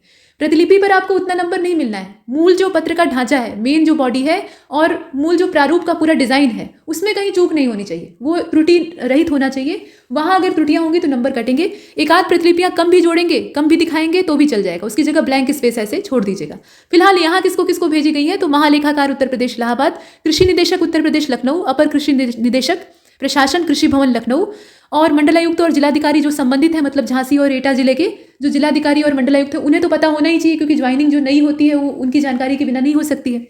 और समस्त कोषाधिकारी द्वारा कृषि निदेशक उत्तर प्रदेश लखनऊ, संबंधित अधिकारी वित्त नियंत्रक इस प्रकार से, और एक होती है गार्ड फाइल जो कि सुरक्षित रखी जाती है, तो ये नीचे उल्लेखित किया गया। इस प्रकार से हमने प्रतिलिपियों का भी उल्लेख किया। तो ये है आपका पूरा कार्यालय ज्ञाप या ज्ञापन, जिसे कि आप यहाँ देख रहे हैं। ठीक है, ये आपने देखा। अब चलते हैं आगे। देखिए, प्रतिलिपि जब भेजी जाती है तो उसके नीचे भी उसको प्रेषित करने की आज्ञा देनी पड़ती है। ऐसे नहीं कि आपने प्रतिलिपियां लिखकर छोड़ दिया, इसको प्रेषित करने की जब तक अनुमति नहीं दी जाएगी तब तक ये प्रेषित नहीं किया जा सकता है। तो आज्ञा से यहाँ देखें, यतीन्द्र कुमार ये क्या है, संयुक्त सचिव हैं, तो इस प्रकार से आपने लिखा। अब कार्यालय आदेश क्या होता है ये तो हमने ज्ञापन देख लिया, ज्ञापन का जो पूरा नियम कायदा था वो देखा, उसका जो ढांचा है वो देखा। कार्यालय आदेश में परिभाषा पहले हम देख लेते हैं। कार्यालय आदेश शासकीय पत्र व्यवहार का एक रूप होता है जिसके माध्यम से किसी कार्यालय अथवा सरकारी संस्थान या व्यापारिक संस्थान में एक वरिष्ठ अधिकारी अपने अधीनस्थ प्राधिकारियों अथवा कर्मचारियों को विभिन्न सेवा संबंधी मामलों जैसे अवकाश स्वीकृति, अनुशासनात्मक मामलों या किसी प्रकार की अपील अथवा प्रत्यावेदन किए गए सभी निर्णय को प्रशासकीय दृष्टिकोण से अनिवार्य अनुपालनार्थ जारी करते हैं। ये है परिभाषा। परिभाषा से बेहतर इसकी विशेषता देखकर आपको समझ में आएगा। संचालन का जो इसका उद्देश्य है, यह सदैव उच्च अधिकारी के कार्यालय से निर्गत होता है, यानी जारी किया जाता है, और अपने उद्गम बिंदु से नीचे की ओर अर्थात अधीनस्थ कर्मचारियों या अधिकारियों के लिए प्रेषित किया जाता है। आदेश का संचालन सदैव एक आयामी होता है, यानी इसमें कोई जवाब या जवाबी पत्र नहीं आता है, ये एक दिशीय होता है। जारी कर दिया गया, इसमें वापस उत्तर की अपेक्षा नहीं की जाती। मतलब ये एक तरह का आदेश है। तो आदेश इसलिए नहीं दिया जाता है कि उल्टे कोई आपको आदेश दे, अब दे दिया तो अलग चीज़ है, वो अलग बात हो गई। लेकिन यहाँ पर क्या है, आदेश दिया है तो उसका पालन होना चाहिए, ये भाव होता है। विषय वस्तु क्या होती है, तो प्रायः इसकी विषय वस्तु शासकीय कार्य व्यवहार से जुड़े हुए दायित्वों या नियमों के अनुपालनार्थ होती है। इसमें सेवा शर्तों से जुड़े हुए मामले, नियुक्ति, प्रोन्नति, अवनति, प्रोन्नति भी मतलब प्रमोशन भी, डिमोशन भी शामिल होता है, स्थानांतरण हो सकता है, वेतन वृद्धि हो सकती है, मतलब इन सभी की सूचनाएं या उनसे संबंधित जो आदेश है, अवकाश स्वीकृति संबंधी आदेश इत्यादि जो विषय हैं वो निहित होते हैं। तो कितने विषयों पर ये लिखा जा सकता है, इसको जरा गौर करिएगा। यहाँ आप देखें, साथ में भाषा को देखते हैं। तो भाषा शैली इसकी आदेशात्मक होती है, नाम ही है आदेश तो भाषा आदेशात्मक होगी, और उत्तम पुरुष के रूप में होती है।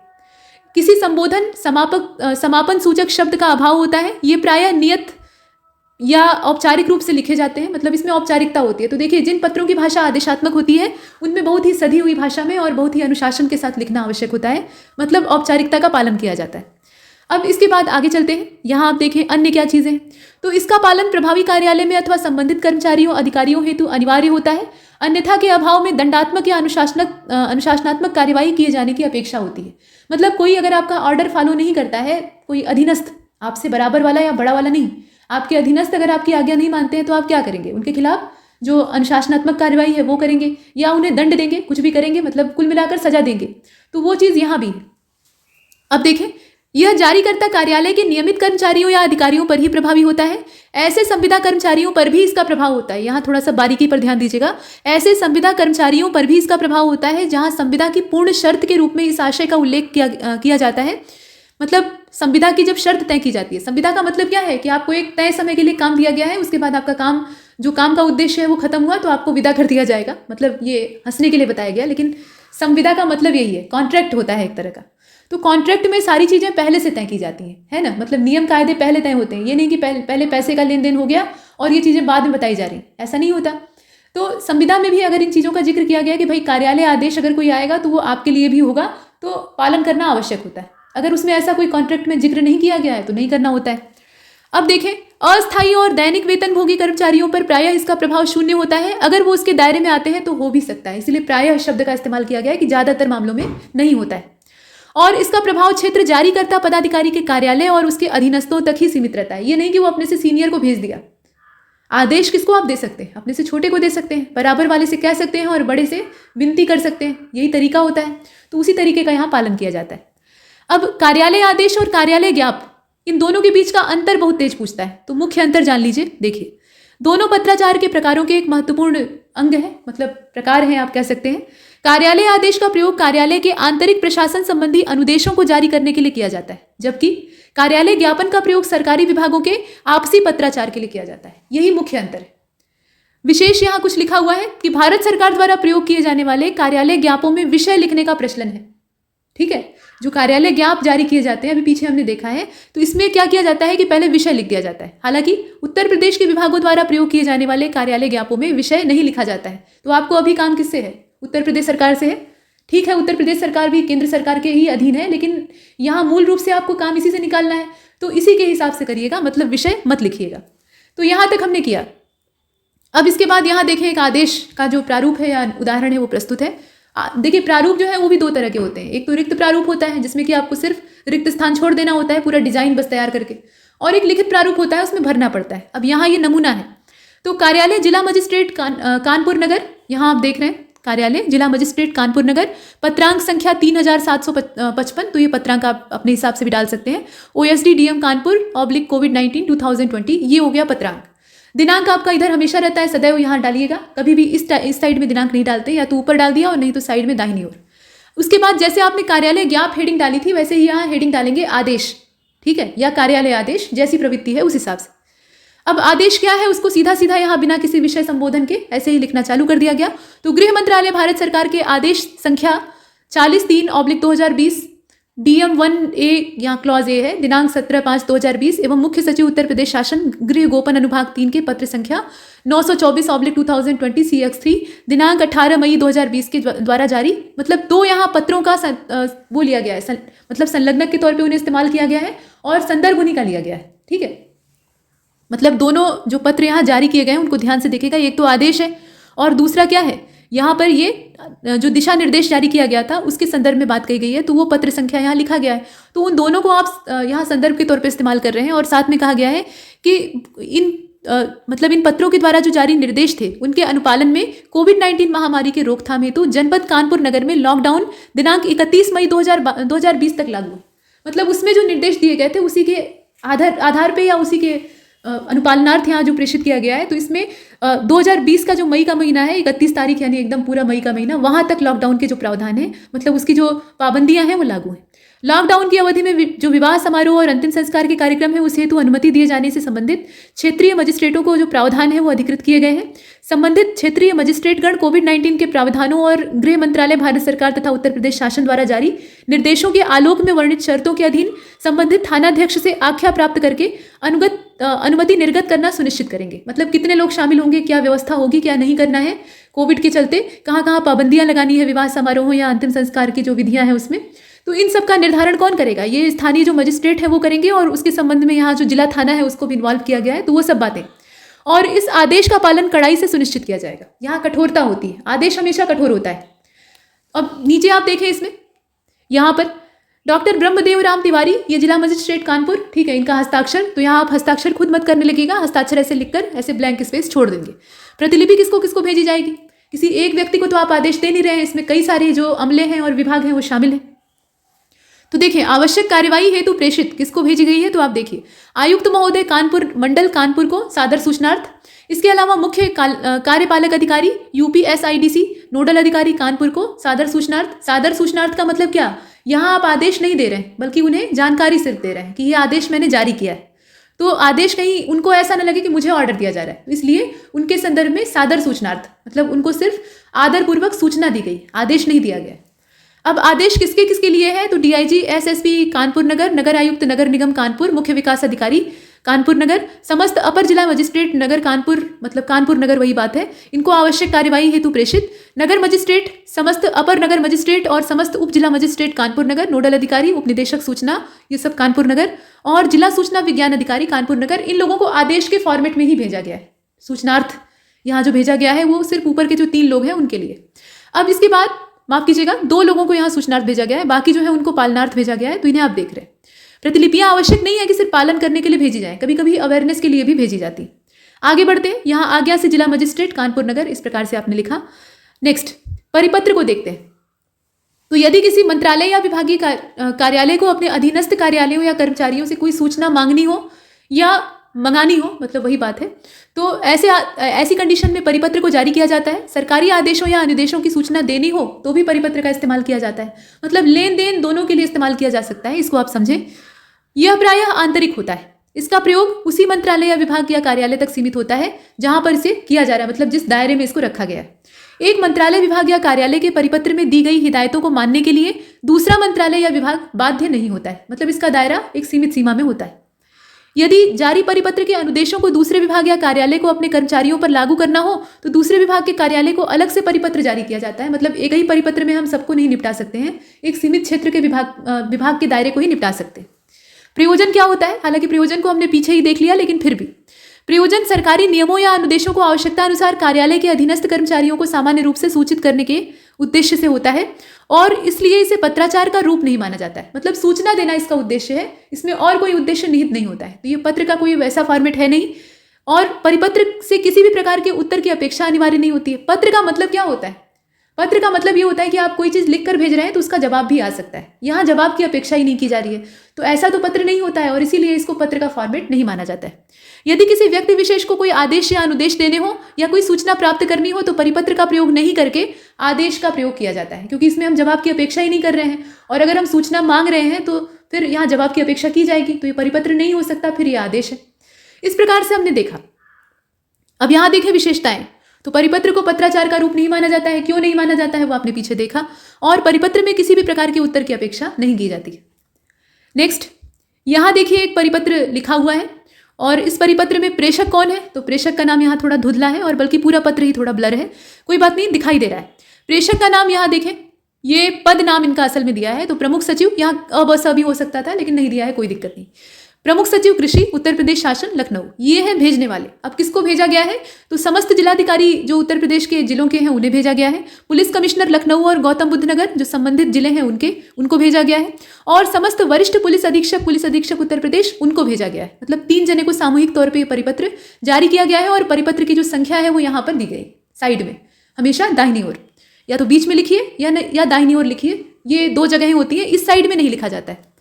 अब यहाँ पर विषय, परिपत्र में क्या होता है? विषय लिखा जाता है। तो विषय आप यहाँ देखें, कोरोना वायरस यानी कोविड-19 की आपदा के दृष्टिगत किसानों या नागरिकों के उपयोगार्थ आवश्यक सेवाओं तथा सामान्य कृषि, कटाई, मड़ाई, भंडारण और विपणन के संदर्भ में जो सूचनाएं हैं या जो बातें हैं वो कहनी है। तो पत्र में यही सब शामिल है। कुल मिलाकर ये है विषय। अब विषय लिखने के बाद सीधा सीधा यहाँ संबोधन देंगे, महोदय, मतलब जितने भी महोदयों को लिखा गया है सबको एक साथ सामूहिक तौर पर। कृपया उपर्युक्त कोरोना वायरस की रोकथाम के संबंध में समय समय पर शासन के द्वारा निर्गत विभिन्न शासनादेशों यथा मुख्य सचिव उत्तर प्रदेश शासन के पत्र दिनांक 22 मार्च 2020, प्रमुख सचिव स्वास्थ्य एवं परिवार कल्याण के पत्रांक 679/5/2020, मतलब ये पत्रांक यहाँ पड़ा हुआ है। और दिनांक क्या था? तो दिनांक भी देख लीजिए, 22 मार्च 2020। कृषि उत्पादन आयुक्त का जो पत्रांक संख्या था उसके हिसाब से, और कृषि उत्पादन आयुक्त के पत्र संख्या 41। और यहाँ आप जो इसकी तारीखें हैं ना उसको भी ध्यान से देखेंगे। तो तारीखें यहाँ देख लीजिए, 29 मार्च 2020 के द्वारा जितने भी पत्र हैं उसमें से एक को भी स्किप नहीं करना है, क्योंकि वो संलग्नक के तौर पर इस्तेमाल होते हैं। लॉकडाउन की स्थिति में आवश्यक सेवाओं, कटाई, मड़ाई, भंडारण, विपणन आदि के संदर्भ में आवश्यक विस्तृत दिशा निर्देश जारी किए गए हैं। और इसके साथ साथ भारतीय कृषि अनुसंधान परिषद नई दिल्ली यानी ICAR, इसके द्वारा कृषकों के या किसानों के उपयोगार्थ एडवाइजरी जारी की गई। अब इसके क्रम में जो पूर्व निर्गत निर्देश हैं उनके अनुपालन के साथ साथ एडवाइजरी का प्रचार प्रसार करते हुए अनुपालन को सुनिश्चित कराया जाए। उत्तर की अपेक्षा नहीं की गई है। यहाँ पर क्या है? अनुपालन सुनिश्चित कराने के लिए इसको जारी किया गया। जारी की गई एडवाइजरी के सुसंगत अंश, मतलब जो काम के अंश हैं जो कि उत्तर प्रदेश के लिए उपयोगी है, बाकी किसी के लिए नहीं, तो ऐसे जो अंश है वो पत्र के साथ संलग्न है। तो यहाँ पत्र का संलग्नक जो है वो एडवाइजरी है असल में, और वो भी पूरी नहीं, उसका सिर्फ जो सुसंगत अंश है वो। इतना हमने परिपत्र की मेन बॉडी को आकार दिया। अब यहाँ पे आज्ञा से कौन है? तो ये भवदीय डॉक्टर देवेश चतुर्वेदी जो कि प्रमुख सचिव हैं कृषि विभाग के, उनका नाम है। और यहाँ पत्र संख्या को एक बार फिर से लिख दिया है। तो पत्र संख्या को बाईं ओर यहाँ लिखा गया है, ऊपर जो है वो दाहिनी ओर लिखेंगे या बीच में लिखेंगे, और नीचे बाईं ओर लिखते हैं। ये तरीका होता है। प्रतिलिपि किसको प्रेषित करेंगे? तो जिसे आवश्यकता है उसी को प्रेषित करेंगे। अब यहाँ पर कृषि निदेशक उत्तर प्रदेश को इस आशा से भेजा गया कि समस्त विभागीय अधिकारी उक्त निर्देशों को प्रेषित करें। और इसके साथ साथ कृषि उत्पादन आयुक्त उत्तर प्रदेश शासन के अवलोकनार्थ, मतलब उनको देखने के लिए सिर्फ भेजा गया कि भैया ये पत्र जारी किया गया है। अब नीचे फिर से एक बार हस्ताक्षर आपको देना पड़ेगा, क्योंकि जो प्रतिलिपि प्रेषित होती है तो उसकी भी आज्ञा जारी करनी पड़ती है। तो प्रमुख सचिव कृषि उत्तर प्रदेश शासन, इस प्रकार से हस्ताक्षर के लिए आप स्थान रिक्त छोड़ देंगे। ये है परिपत्र का पूरा ढांचा। इसके बाद अब हम देखेंगे विज्ञप्ति या अधिसूचना को, ये दो चीजें। परिभाषा इसकी क्या हो सकती है, तो लोक विषयक जो महत्वपूर्ण मामले होते हैं, कोई भी मामला जो कि जनता के हितों से संबंधित है या शासकीय निर्णयों से संबंधित है। अब शासकीय निर्णय जो होते हैं वो भी जनहित के ही होते हैं, मतलब जनता के हित के लिए ही तो शासन बनाया गया है। तो वो चीजें, सूचनाओं तथा अन्य सांविधिक आदेशों को सर्वसाधारण के सूचनार्थ राज्य के गजट में विज्ञप्ति के रूप में प्रकाशित किया जाता है। और यही जो पत्र होता है, पत्र का ही एक प्रारूप है, तो इसे अधिसूचना कहा जाता है। सक्षम अधिकारियों के निर्णयों, शासन के वैधानिक क्रियाकलापों तथा अन्य सूचनाओं का विज्ञप्ति की भांति सरकारी गजट में प्रकाशन अनिवार्य होता है। ठीक है, इनका प्रकाशन कहाँ पर होता है, भारत सरकार का जो राजपत्र जारी होता है उसमें होता है। विज्ञप्तियों को अनिवार्यतः सार्वजनिक सूचनार्थ प्रकाशित किया जाता है, अन्यथा की स्थिति में इसकी वैधता को चुनौती देते हुए इसे न्यायालय में वाद योग्य बनाया जा सकता है। ध्यान दीजिएगा, इसे सार्वजनिक करना आवश्यक होता है, अन्यथा ये वाद योग्य बन सकती है, यानी उस पर बखेड़ा खड़ा हो सकता है, कोर्ट तक पहुंच जाएगा। विज्ञप्तियों का प्रकाशन गजट में किया जाता है और इसे सर्वसाधारण तक अधिकाधिक पहुंचाने की दृष्टि से गजट का जो वो अंक होता है उसको समाचार पत्रों तथा वेबसाइटों पर प्रेस विज्ञप्ति के रूप में जारी किया जाता है। आप कभी कभी देखते हैं कि अखबार आवश्यकता से अधिक मोटा हो जाता है और जब खोल कर देखते हैं तो भर भर कर कई पन्ने उसमें भारत सरकार का राजपत्र और शेर का जो चिन्ह है, मतलब हमारा जो राष्ट्रीय प्रतीक चिन्ह है, वो इम्बेलम बना रहता है ना। और उसमें तमाम पत्र ऐसे ही अधिसूचना अधिसूचना विज्ञप्ति विज्ञप्ति करके लिखे रहते हैं। तो ये सब क्या है, ये सूचनाएं जारी करने का मतलब जनसाधारण को सूचित करने का तरीका है। अगर ऐसा न किया जाए तो सरकार या जो जारी करने वाला विभाग है वो खुद फंस जाएगा, मतलब ये वाद योग्य हो सकता है। तो इसे सार्वजनिक किया जाता है और गजट में ही प्रकाशित किया जाता है। मान लीजिए कि गजट प्रकाशित हो गया, उसमें जितनी अधिसूचनाएं वगैरह प्रकाशित होनी थी वो सब हो गई, और उसके कुछ ही समय बाद, अभी गजट का नया अंक हम नहीं प्रकाशित कर सकते, उसका भी नियम होता है, तो अब समय कुछ ही बीता है और उसके बाद कोई ऐसी सूचना निकल कर आ गई जिसका कि सार्वजनिक करना आवश्यक है, मतलब अधिसूचना का, तो उसके लिए फिर स्पेशल एडिशन यानी जो असाधारण अंक है, मतलब एक्स्ट्रा ऑर्डिनरी एडिशन जो होता है गजट का, उसको प्रकाशित किया जाता है। तो भारत सरकार के राजपत्र के असाधारण अंक में सूचनार्थ या प्रकाशनार्थ इस प्रकार से भी अधिसूचनाएं होती हैं। मतलब कुल मिलाकर होता है वो गजट ही, लेकिन आकस्मिक रूप से प्रकाशित होता है, तो ये असाधारण अंक हो सकता है। अब यहाँ आप देखें कि शासकीय पत्र व्यवहार में सामान्यतः, शासकीय जो पत्र व्यवहार होता है उसमें सामान्यतः दो प्रकार की विज्ञप्तियां होती हैं। पहली तो प्रशासनिक प्रकार की होती है, दूसरी सांविधिक प्रकार की होती है। प्रशासनिक प्रकार की जो विज्ञप्तियां होती हैं उसमें रिक्तियां, स्थानांतरण, पदोन्नति, पदोन्नति, सिर्फ प्रमोशन ही नहीं, डिमोशन भी, वेतन वृद्धि इत्यादि से जुड़ी हुई सूचनाएं होती हैं। जबकि जो सांविधिक प्रकार की होती है उसमें शासकीय नीतियों और निर्णयों के बारे में जानकारी होती है। विशेषताएं क्या हो सकती हैं एक अधिसूचना या विज्ञप्ति की, उसको भी देख लेते हैं। तो यह सदैव सर्वोच्च अधिकारी के स्तर से उद्गमित होती है, मतलब जो एक विभाग से संबंधित सबसे उच्च अधिकारी होता है वही जारी करता है, और इसका गंतव्य जनसाधारण तक होता है, मतलब ये क्रमशः निचले क्रम की ओर बढ़ते हुए आम जनता तक पहुंचती है। प्रत्युत्तर की अपेक्षा यहाँ नहीं होती है। अब अधिसूचना का क्या प्रत्युत्तर दिया जाएगा, मतलब अगर किसी को उस पर ऐतराज हो या आपत्ति हो तो भी उस पर कोई प्रत्युत्तर नहीं दिया जा सकता, ये एक तरफा लेटर होता है। और अपेक्षित न होने के कारण इनकी प्रवृत्ति या इनकी जो प्रकृति है वो केवल सूचना देने वाली होती है, मतलब एक आयामी इनका जो संचालन है वो होता है। विषय वास्तु क्या होती है, तो इसकी विषय वास्तु शासकीय कार्य व्यवहार से जुड़ी हुई सूचनाएं होती हैं। अब किस तरह की सूचनाएं, उसको हालांकि आपने पीछे ही देख लिया है, लेकिन एक बार फिर से देख लीजिए। रिक्तियां, पदोन्नति, पदोन्नति, वेतन वृद्धि, नीति विषयक सूचनाएं हो सकती है। शासकीय कोई निर्णय है तो उसका जो सूचना देने का उद्देश्य है वो भी इसमें समाहित होता है। भाषा शैली जो है इसकी तटस्थ होती है। अन्य पुरुष और अप्रत्यक्ष अनुकथन के आधार पर इसको आकार दिया जाता है। इसमें अभिवादन और समाप्ति सूचक जो शब्द हैं वो नहीं होते हैं, ठीक है, ये ध्यान दीजिएगा। और इसका आलेख्य औपचारिक शब्दावली में निर्धारित प्रारूप पर किया जाता है। औपचारिक शब्दावली में जैसे शब्दों का उल्लेख है उन्हीं शब्दों में से किसी को चुना जाता है। अन्य इसका पालन तब तक अपरिहार्य नहीं होता है जब तक कि कोई विज्ञप्ति के दायरे में न आए। इसके पश्चात यह युक्ति संगत कारणों के बिना सामान्यतः अनुल्लंघनीय होती है, मतलब कुछ ऐसे कारण होते हैं जहां इसका उल्लंघन हो सकता है, अदरवाइज इसका उल्लंघन नहीं होता है। उल्लंघन किए जाने की दशा जो होती है, मतलब ऐसी परिस्थिति अगर पैदा होती है तो कोई भी पक्ष इसकी बाध्यता को न्यायालय में चुनौती दे सकता है और उस दिशा में न्यायिक निर्णय के अंतर्गत इसे प्रभावी बनाया जाएगा, मतलब जो कोर्ट का फैसला होगा उसी के अनुसार ये प्रभावी होगी। तो ये हमने देखा, मतलब सरकार की ओर से भी वाद किया जा सकता है अगर इसका पालन नहीं हो रहा है, और जो जनता का पक्ष है या सामान्य लोगों का पक्ष है वहां से भी वाद हो सकता है। आगे बढ़ते, यहाँ एक प्रारूप बना हुआ है, छोटी सी अधिसूचना है, इसको देखकर आपको ढांचा समझ में आएगा।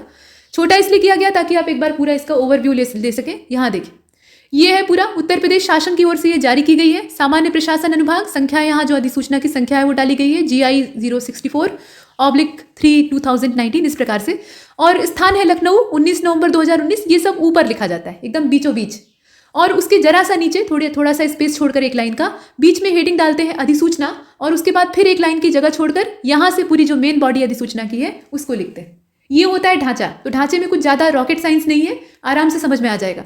जनगणना अधिनियम 1948, इसकी मेन बॉडी को देखने के लिए इसे जरा सा बढ़ा लेते हैं, ठीक है, इसे जूम कर लेते हैं ताकि आराम से दिखाई दे। तो जनगणना अधिनियम 1948, अधिनियम संख्या 37 सन 1948 वाला, इसके उपबंधों के अधीन बनाई गई नियमावली की धारा 8 की उपधारा 3 के अधीन प्रदत्त शक्तियों का प्रयोग करके राज्यपाल आदेश देती हैं, ठीक है, मतलब इसका ये यहाँ अर्थ निकलता है कि राज्यपाल महिला है, वो आप समझ सकते हैं कि भारत की जनगणना 2021 जो कि अभी तक प्रकाशित नहीं हुई है, तो इसके प्रथम चरण अर्थात मकान सूचीकरण और मकान गणना तथा राष्ट्रीय जनसंख्या रजिस्टर यानी एनपीआर का अद्यतनकरण किए जाने से संबंधित कार्य दिनांक 16 मई 2020 से 30 जून 2020 के दौरान किया जाएगा। तो ये थी अधिसूचना, और ये इस प्रकार की सूचना है जो कि जनहित की या जनता के जानने योग्य है। तो यहाँ जनता को बताने के लिए इसका प्रकाशन जो मीडिया माध्यम है उसमें किया जाता है। आज्ञा से डॉक्टर हरिओम, और ये है सचिव। सचिव स्तर के ही अधिकारी प्राय इसे जारी करते हैं, मतलब जो उच्च अधिकारी है वही जारी करेगा। ये आपने देखा। आगे बढ़ते हैं। अगला आपका अनुस्मारक है। तो अनुस्मारक यानी रिमाइंडर। जैसा कि आपने जब अर्धशासकीय पत्र का ढांचा देखा था तो उसमें उल्लेख किया गया था कि कोई भी पत्र शासकीय पत्र भेजा गया कि उसमें ये निर्देश हुआ है ये काम करिए, और वो काम नहीं हुआ तो फिर या उसको पत्र को देखकर एक बार जो सक्षम अधिकारी हैं वो भूल गए, तो आपको क्या करना होगा, याद दिलाना होगा। तो उसके लिए रिमाइंडर भेजा जाता है कि ये वाला काम आपसे कहा था, याद है ना। फिर नहीं याद करते हैं, फिर कोई जवाब नहीं देते हैं, तो फिर भेजा जाता है कि ये वाला काम कहा था, याद आ रहा है कि नहीं याद आ रहा है। फिर तीसरी बार भेजा तो भी कोई जवाब नहीं मिला, मान लीजिए वो कान में तेल डालकर बैठे हुए हैं, तो ऐसी कंडीशन में फिर भेजते हैं अर्धशासकीय पत्र, और उसको भी नहीं सुना तो फिर खैर नहीं है। तो ये चीज़ें। अब यहाँ जो रिमाइंडर है इसको आप देख लीजिए। रिमाइंडर में क्या है, जब किसी मामले की कार्यवाही हेतु मंत्रालय विभाग कार्यालय जो है ये कोई पत्र जारी करते हैं किसी अन्य मंत्रालय विभाग या कार्यालय को, और उस पत्र पे कार्यवाही की अपेक्षा थी लेकिन वो होती नहीं, ठीक है, मतलब जो निश्चित अवधि उसकी बनाई गई थी उसके अंदर कोई उत्तर नहीं प्राप्त होता है, कोई उस पर एक्शन नहीं दिखाई देता है, तो इस कंडीशन में याद दिलाने के लिए एक रिमाइंडर भेजा जाता है, मतलब अनुस्मारक पत्र भेजा जाता है, जिसका ढांचा सरकारी पत्र के जैसा ही होता है, बस इसके ऊपर अनुस्मारक संख्या लिखा रहता है, ठीक है, अनुस्मारक लिख के संख्या डाला गया रहता है कि कौन से नंबर का ये।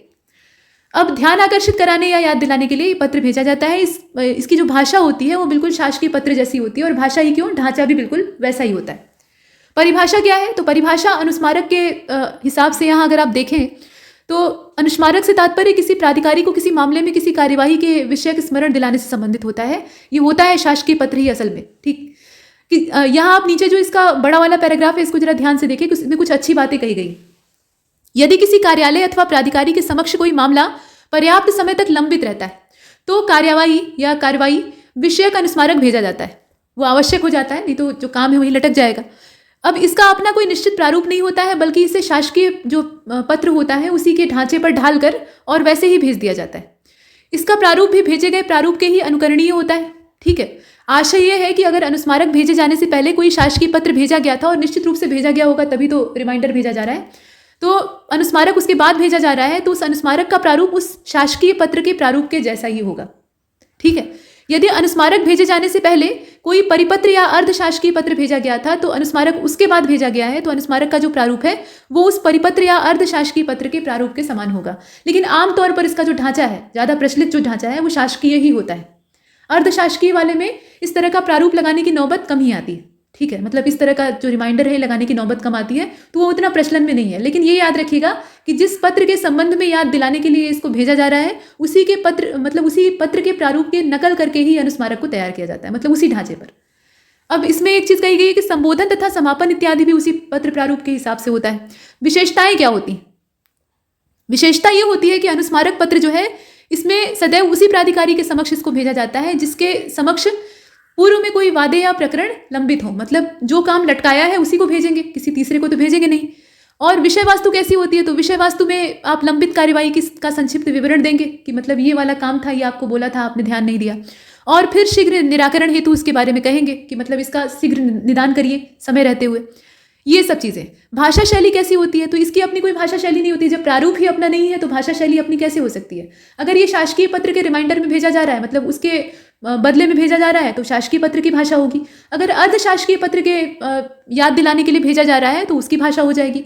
परिपत्र को याद दिलाने के उद्देश्य से भेजा जा रहा है तो उसकी भाषा हो जाएगी। मतलब जिस पत्र के पूरक के उद्देश्य से इसको भेजा जा रहा है उसी का ये रूप अख्तियार कर लेता है। अन्य क्या है, तो अधिकारीगण व्यक्तिगत रुचि लेते हुए किसी प्रकरण के लंबित रहने की दिशा में उसके शीघ्र निपटारे के लिए इस पत्र का उपयोग करते हैं। और प्रायः लंबित कार्य विषयक अनेक अनुस्मारक पत्र जो है ये जो सरकारी कार्यालय होते हैं वहाँ प्रेषित किए जाते हैं, क्योंकि अपने देश में सरकारी कार्यालयों की स्थिति आप जानते हैं, कोई भी काम इतनी जल्दी से तेज रफ्तार में नहीं होता है। अब किसी नेता वगैरह का दौरा है तो अलग बात है कि रातों रात सड़क बन जाएगी, और जितने भी तमाम काम लटके हुए हैं वो रातों रात संपन्न हो जाएंगे ताकि अगले दिन जो मंत्री जी हैं उन्हें सारी चीज़ें अच्छी दिखाई दे, तो वो अलग चीज़ है। लेकिन आमतौर पे जो सरकारी अमले होते हैं उनमें काम ढीले तरीके से ही हो रहा है, और यही वजह है कि अपना देश उस रफ्तार में विकास नहीं कर पा रहा है। वजह चाहे जो भी हो, तो इसलिए यहाँ रिमाइंडर बार बार डाले जाते हैं और ये प्रचलित है। अब यहाँ आप देखें कि कार्यों के लंबित रहने की दशा में जहाँ शासकीय जो प्रक्रियाएं हैं वो शिथिल पड़ जाती हैं और इससे कार्य व्यवहार में गतिरोध पैदा होता है, तो वहाँ पर इसका इस्तेमाल किया जाता है। और जनता असंतुष्ट होगी ही जब काम धीमे हो जाएंगे, तो उसको मिटाने के लिए और कार्य को ठीक ढंग से चलाने के लिए कुल मिलाकर रिमाइंडर इस्तेमाल होता है। तो ये हमने देखा। अब यहाँ देख लीजिए इसका जो ढांचा है, अब ये ढांचा किस आधार पर बनाया गया। यहाँ लिखा हुआ है कि शासकीय पत्र के अनुस्मारक की प्रारूप की रूपरेखा। तो चूंकि ये शासकीय पत्र का अनुस्मारक है तो इसलिए शासकीय पत्र का ही पूरा ढांचा आप यहाँ देख रहे हैं, बिल्कुल सरकारी पत्र के ढांचे से ही बना हुआ है। सब कुछ सरकारी पत्र का है जो आपने पीछे देख रखा है। प्रेषक का नाम है, पद नाम है, शासकीय पता उसका है, फिर जिसको भेजा जा रहा है जो प्रेषिती है उसका पद नाम है, शासकीय पता है। विषय सरकारी पत्र में लिखा जाता है तो विषय लिख दिया, अर्ध सरकारी पत्र का अनुस्मारक रहेगा तो विषय नहीं लिखेंगे। हाँ, एक चीज इसमें अलग होती है, यहाँ पर आपको डालना होता है दाहिनी ओर ऊपर अनुस्मारक की संख्या, कि मतलब आप अनुस्मारक कौन से नंबर पर भेज रहे हैं। पहली बार भेज रहे हैं तो यहाँ 1 डालेंगे, दोबारा भेज रहे हैं तो 2 डालेंगे, तिबारा भेज रहे हैं तो 3 डालेंगे, ऐसे होता है। ठीक है, इसके बाद आगे चलते हैं। यहाँ आप देखें कि महोदय संबोधन आपने किया, ठीक वैसे ही जैसे सरकारी पत्र में कहा जाता है। हाँ, विषय में आपको यहाँ थोड़ा सा ये उल्लेख करना होता है कि किसके संबंध में आप अनुस्मारक दे रहे हैं। यहाँ सरकारी पत्र के जैसे विषय नहीं लिखेंगे कि ये वाला जो मामला है, ये आपको लिखना होगा कि ये वाले पत्र में मैंने इस चीज़ का अनुरोध किया था, इसके संदर्भ में, ऐसे लिखेंगे। ठीक है, अब इसके बाद यहाँ पे मेन जो विषय वस्तु है उसको लिख देंगे। इसमें कुल मिलाकर आपको याद ही दिलाना है कि ये वाला पत्र आपको भेजा था, उस पर कोई अपेक्षित कार्यवाही नहीं हुई तो कृपया इसमें संज्ञान में लेने का कष्ट करें और तत्काल कार्यवाही करें। ये सब चीज़ें लिखनी होंगी, मतलब अनुरोध करना होगा। और उसके बाद भवदीय हस्ताक्षर नाम पदनाम जैसे सरकारी पत्र में लिखा जाता है, ठीक वही तरीका है, बस इसमें ये मत भूल जाइएगा, इसको याद रखिएगा। दाहिनी ओर ऊपर लिखा जाता है अनुस्मारक की संख्या। इसी से ये पता चलता है कि ये रिमाइंडर है। अंदर का जो हिस्सा है वो तो कोई बाद में पढ़ेगा, लेकिन ये ऊपर देखते ही मालूम हो जाएगा कि वो रिमाइंडर नोटिस। अगले वाले को देखते हैं। अगले वाले में हमें लिखना है प्रतिवेदन, और प्रतिवेदन लिखना एक कहानी लिखने जैसा होता है, मतलब कुल मिलाकर आपको रिपोर्टिंग करनी होती है। मजेदार काम होता है। पत्र में तो अनुशासन का पालन करना होता है, यहाँ थोड़ा सा अनुशासन के नियमों में ढील होती है, लेकिन सिर्फ थोड़ी सी, ज़्यादा नहीं। तो प्रतिवेदन का मतलब क्या है?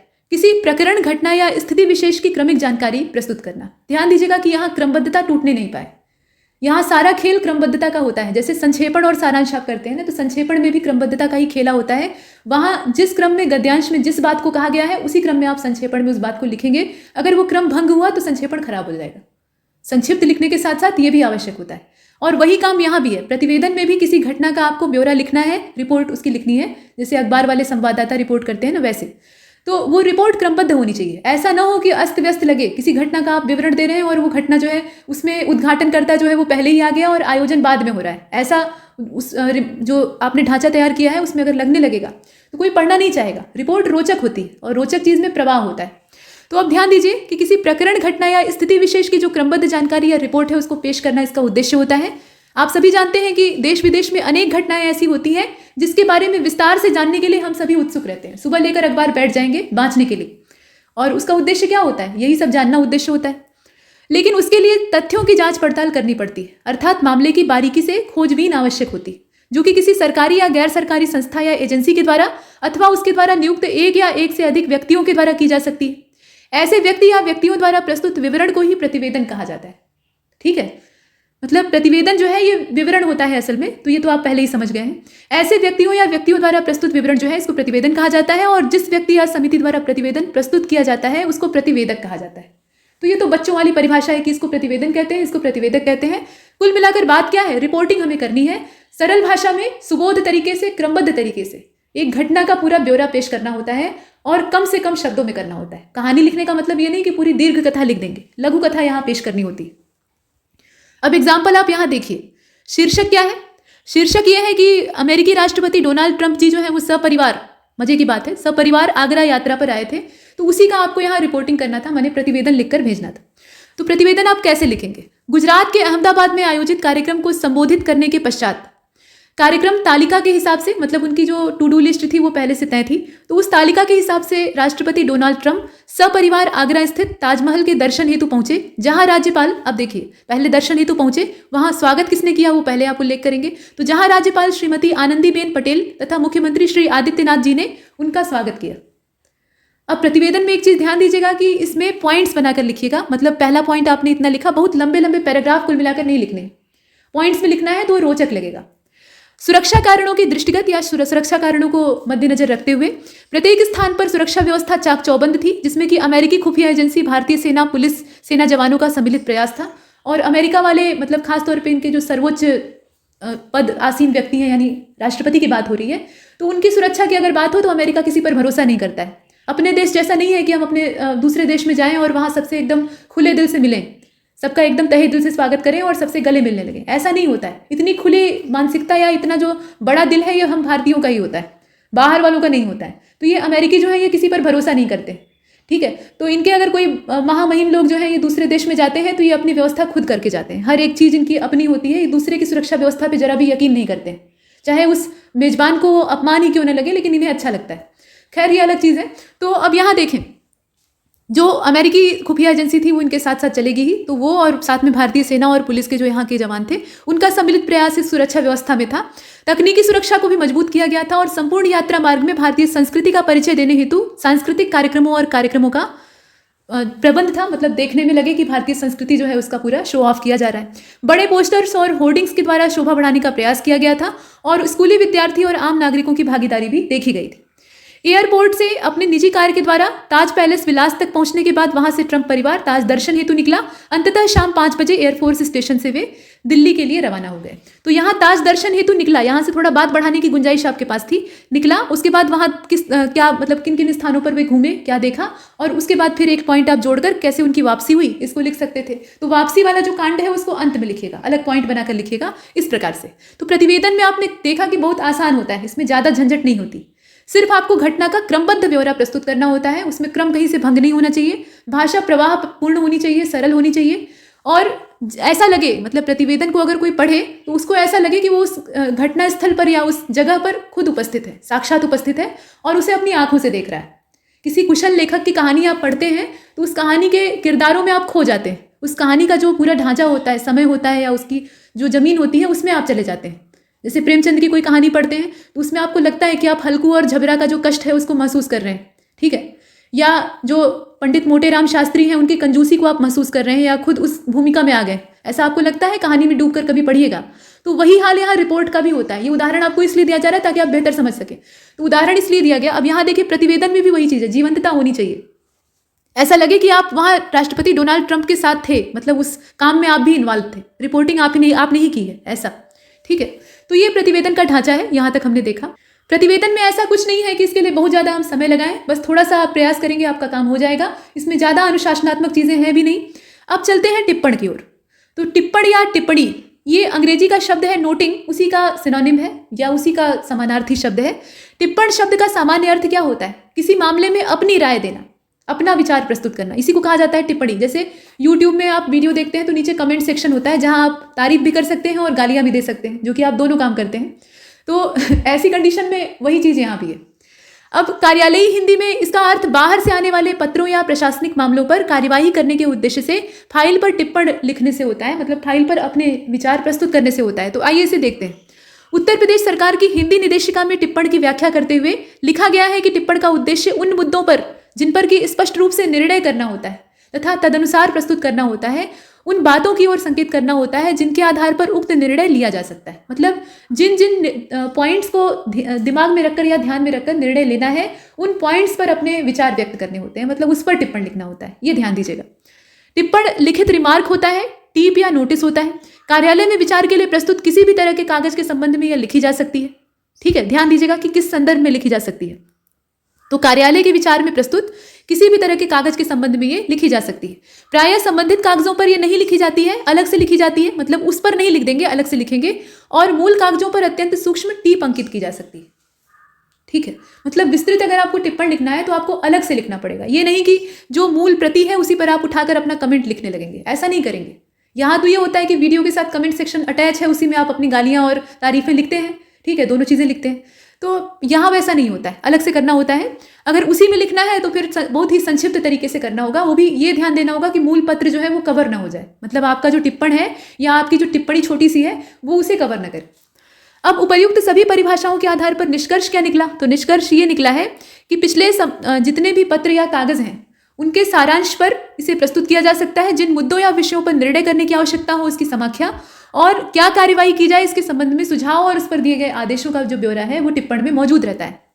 सारांश में यह कहा जा सकता है कि टिप्पण विचारार्थ पत्र या मामले की मूल समस्या को सरकारी नियमों के परिप्रेक्ष्य में परीक्षण करके या कसौटी पर कसकर सरकारी मंतव्य प्रस्तुत करता है, और जो कुछ भी प्रस्तुत किया जाता है वह तर्कों या नियमों पर आधारित रहता है। वस्तुतः इसे मामले की निसंग समीक्षा कहा जा सकता है। ठीक है, ये ध्यान दीजिए। तो मेन परिभाषा तो यहीं पर है, ठीक है। उतना लंबा जो परिभाषा आपने देखा है उससे बेहतर परिभाषा यहाँ पे है, इतने से आपका काम हो जाएगा। टिप्पण की परिभाषा लिखने के लिए भी आ सकता है, तो सतर्क रहिएगा। कुछ प्रमुख प्रकार के टिप्पण यहाँ दिए हुए हैं, मतलब उसकी जो वैरायटी है वो दे रखी है, जैसे कि प्रशासनिक या नेमी टिप्पण हो सकता है। अब ये इस बात पर निर्भर करता है कि पत्र कैसा है, ठीक है। सामान्य टिप्पण हो सकता है, तो प्रशासनिक या नेमी टिप्पण जो होता है, नेमी टिप्पण कह के भी दे सकता है कि नेमी टिप्पण क्या है समझाइए, तो इसका मतलब प्रशासनिक टिप्पण से होता है। यह टिप्पण रोजाना के कार्य का एक अंग होते हैं और संक्षिप्त रूप से छोटी छोटी बात के लिए लिखे जाते हैं। इनका महत्व कार्यालय अभिलेख और औपचारिकता के निर्वाह तक सीमित होता है, ठीक है। सामान्य टिप्पण क्या होते हैं? तो सरकारी कार्यालयों में जो पत्र पहली बार प्राप्त होते हैं उन्हें प्रस्तुत करने की प्रक्रिया के रूप में जो टिप्पण लिखे जाते हैं उन्हें सामान्य कहा जाता है। अनुभागीय टिप्पण जो होते हैं ये विभागीय टिप्पण भी कहलाते हैं। अनुभागीय और विभागीय में कंफ्यूज मत होइएगा, दोनों एक ही हैं। कुछ मामलों पर सरकारी आवश्यकता के हिसाब से विभिन्न विभागों अथवा अनुभागों से अनुदेश प्राप्त करना आवश्यक हो जाता है, तो उसके लिए अनुभागीय टिप्पण लिखे जाते हैं। संपूर्ण टिप्पण जो होते हैं ये विस्तृत टिप्पणी होती है, मतलब इसके लिए तो अलग कागज चाहिए ही चाहिए, ठीक। तो संपूर्ण टिप्पण जो होते हैं ये विस्तृत टिप्पण की श्रेणी में आते हैं। कार्यालयों में बहुत बार या बहुत से मामले ऐसे होते हैं जिनकी गंभीरता को ध्यान में रखते हुए पूरे विषय को फाइल करना जरूरी होता है, और जब पूरे विषय को फाइल करना होगा तो निश्चित रूप से एक कमेंट उस पर तैयार होगा। और सूक्ष्म टिप्पण जो है ये संक्षिप्त होते हैं और ये वाक्य के साथ ही प्राय अटैच होते हैं, मतलब पत्र के साथ ही इसे संलग्न कर दिया जाता है। छोटा सा अगर एक लाइन लिखना है तो अटैच हो ही जाएगा। तो वही लिखा हुआ है कि इन टिप्पणों में सम्मति हेतु स्वीकृति के लिए अवलोकनार्थ इस प्रकार के वाक्य जो है वो लिखे जाते हैं, मतलब कुछ शब्दों में आपका काम हो जाता है। ये आपने देखा। अब यहाँ टिप्पण का जो लिखित प्रारूप है उसको देख लीजिए, यहाँ देख रहे हैं आप। तो ये पत्र क्रम संख्या है और पत्र क्रम संख्या आप देख रहे हैं, और छत्रज्ञ जी हैं, मतलब किसी व्यक्ति का नाम है जो कि यहाँ उसे गायब कर दिया गया है, उसकी जगह जो वर्णमाला के अक्षर है उनका इस्तेमाल किया गया है, तो वो चलेगा। इनका अनुरोध कोविड महामारी के दृष्टिगत घर से कार्य निष्पादन हेतु, ठीक। अब अनुसचिव कृपया ये जो विगत पत्र यहाँ आप देख रहे हैं ना, विपत्र लिखा हुआ है, तो विपत्र का मतलब है विगत पत्र, ठीक। तो विगत पत्र क्रम संख्या यहाँ दिया हुआ था और उसमें जो अनुरोध था वो सब उसके दृष्टिगत यहाँ लिखा गया है टिप्पण को। तो अनुसचिव कृपया विगत पत्र का अवलोकन करें, और श्री छत्रज्ञ जी के द्वारा निवेदन किया गया है कि कोविड-19 महामारी के दृष्टिगत उनके मोहल्ले को सील कर दिया गया है। आपने देखा था ना जब बहुत भयंकर प्रकोप बढ़ा था, अभी भी है लेकिन वैसा वाला जो प्रकोप था वो नहीं दिखाई दे रहा है अभी। तो उस तरह के प्रकोप में जब लोग बेतहाशा मरने शुरू हो गए तो मोहल्ले के मोहल्ले सील हो जाते थे। जहाँ कुछ केसेस आए वहाँ पर पूरे जो एरिया होते थे, अपार्टमेंट होते थे, उनको सील कर दिया जाता था। तो वही हाल है यहाँ, जो जिस मोहल्ले में ये रहते थे उसे सील कर दिया गया है। अतः उन्हें 15 दिन के लिए, जब तक वो सील वहाँ पर रहता है तब तक के लिए घर से कार्य निष्पादित करने की यानी वर्क फ्रॉम होम की अनुमति दी जाए। यह उचित होगा कि विगत पत्र की जो छाया प्रति है आयुक्त को प्रेषित करके सूचित किया जाए कि विगत पत्र क्रम संख्या, यहाँ जो क्रम संख्या आपने ऊपर डाली थी वही डालेंगे, इसके संदर्भ में विचार कर तथ्यपरक आख्या शासन को उपलब्ध कराएं। ये है आपका टिप्पण। बहुत ही संतुलित और सधी हुई भाषा में लिखना होता है, छोटे से छोटे ढांचे में, बहुत बड़ा नहीं लिखना होता है। और हस्ताक्षर यहाँ करेंगे सहायक। अब इसके बाद सहायक अनुसचिव, देखिए यहाँ हस्ताक्षर आपने किया, सहायक डाला। अब देखिए उचित है कि निवेदन स्वीकार्य है, मतलब अनुसचिव का यहाँ पे कमेंट क्या है, उचित है, बात ठीक है। निवेदन स्वीकार्य है, संबंधित सूचना आवेदक को प्रेषित करें। ये जो था ये क्या था, निवेदन था। अब इसके बाद अनुसचिव का इस पे जो रिप्लाई है वो ये आया है कि ये बात ठीक है, मोहल्ले को सील कर दिया गया तो काम करने कैसे आएंगे। तो ऐसी कंडीशन में निवेदन उनका स्वीकार्य है और सूचना, मतलब उनकी जो बात है उनको स्वीकृत कर लिया गया है, वो काम कर सकते हैं, इसकी सूचना उनको प्रेषित की जाए। और उसके बाद फिर हस्ताक्षर अनुसचिव, मतलब जो अनुसचिव है वही आज्ञा दिए हैं तो उनका जो हस्ताक्षर है वो यहाँ आवश्यक है, तो उसको हस्ताक्षर करके यहाँ पे सम्मति दे दी गई। ये है टिप्पण का पूरा ढांचा। इसमें विगत पत्र का जो उल्लेख है वो करना आवश्यक होता है, तो वो हमने किया। विगत पत्र की जो क्रम संख्या है वो आप यहाँ काल्पनिक तौर पर भी ले सकते हैं, टिप्पण का अगर प्रारूप बनाने के लिए आता है। ये था पूरा पत्राचार का ढांचा, जिसमें कि हमने कई सारे पत्रों को देखा, शासकीय पत्र को देखा, अर्धशासकीय को देखा, ज्ञापन आदि को देखा, विज्ञप्ति अधिसूचना को देखा, कार्यालय आदेश भी हमने देखा, परिपत्र भी देखा, टिप्पण देखा, प्रतिवेदन देखा, बहुत कुछ देखा और अभी बहुत कुछ देखना है। लेकिन इस वीडियो में इतना ही। इसमें हमने पत्र वाला पूरा जो सेगमेंट है उसे कंप्लीट किया है। ये वीडियो सीरीज काफ़ी ज़्यादा महत्वपूर्ण है, इसे आप देख सकते हैं। इससे आपका जो हिंदी ज्ञान है वो वैसे भी बढ़ेगा और परीक्षा उपयोगी तो ये है ही। इसमें इतना ही और तब तक के लिए नमस्कार।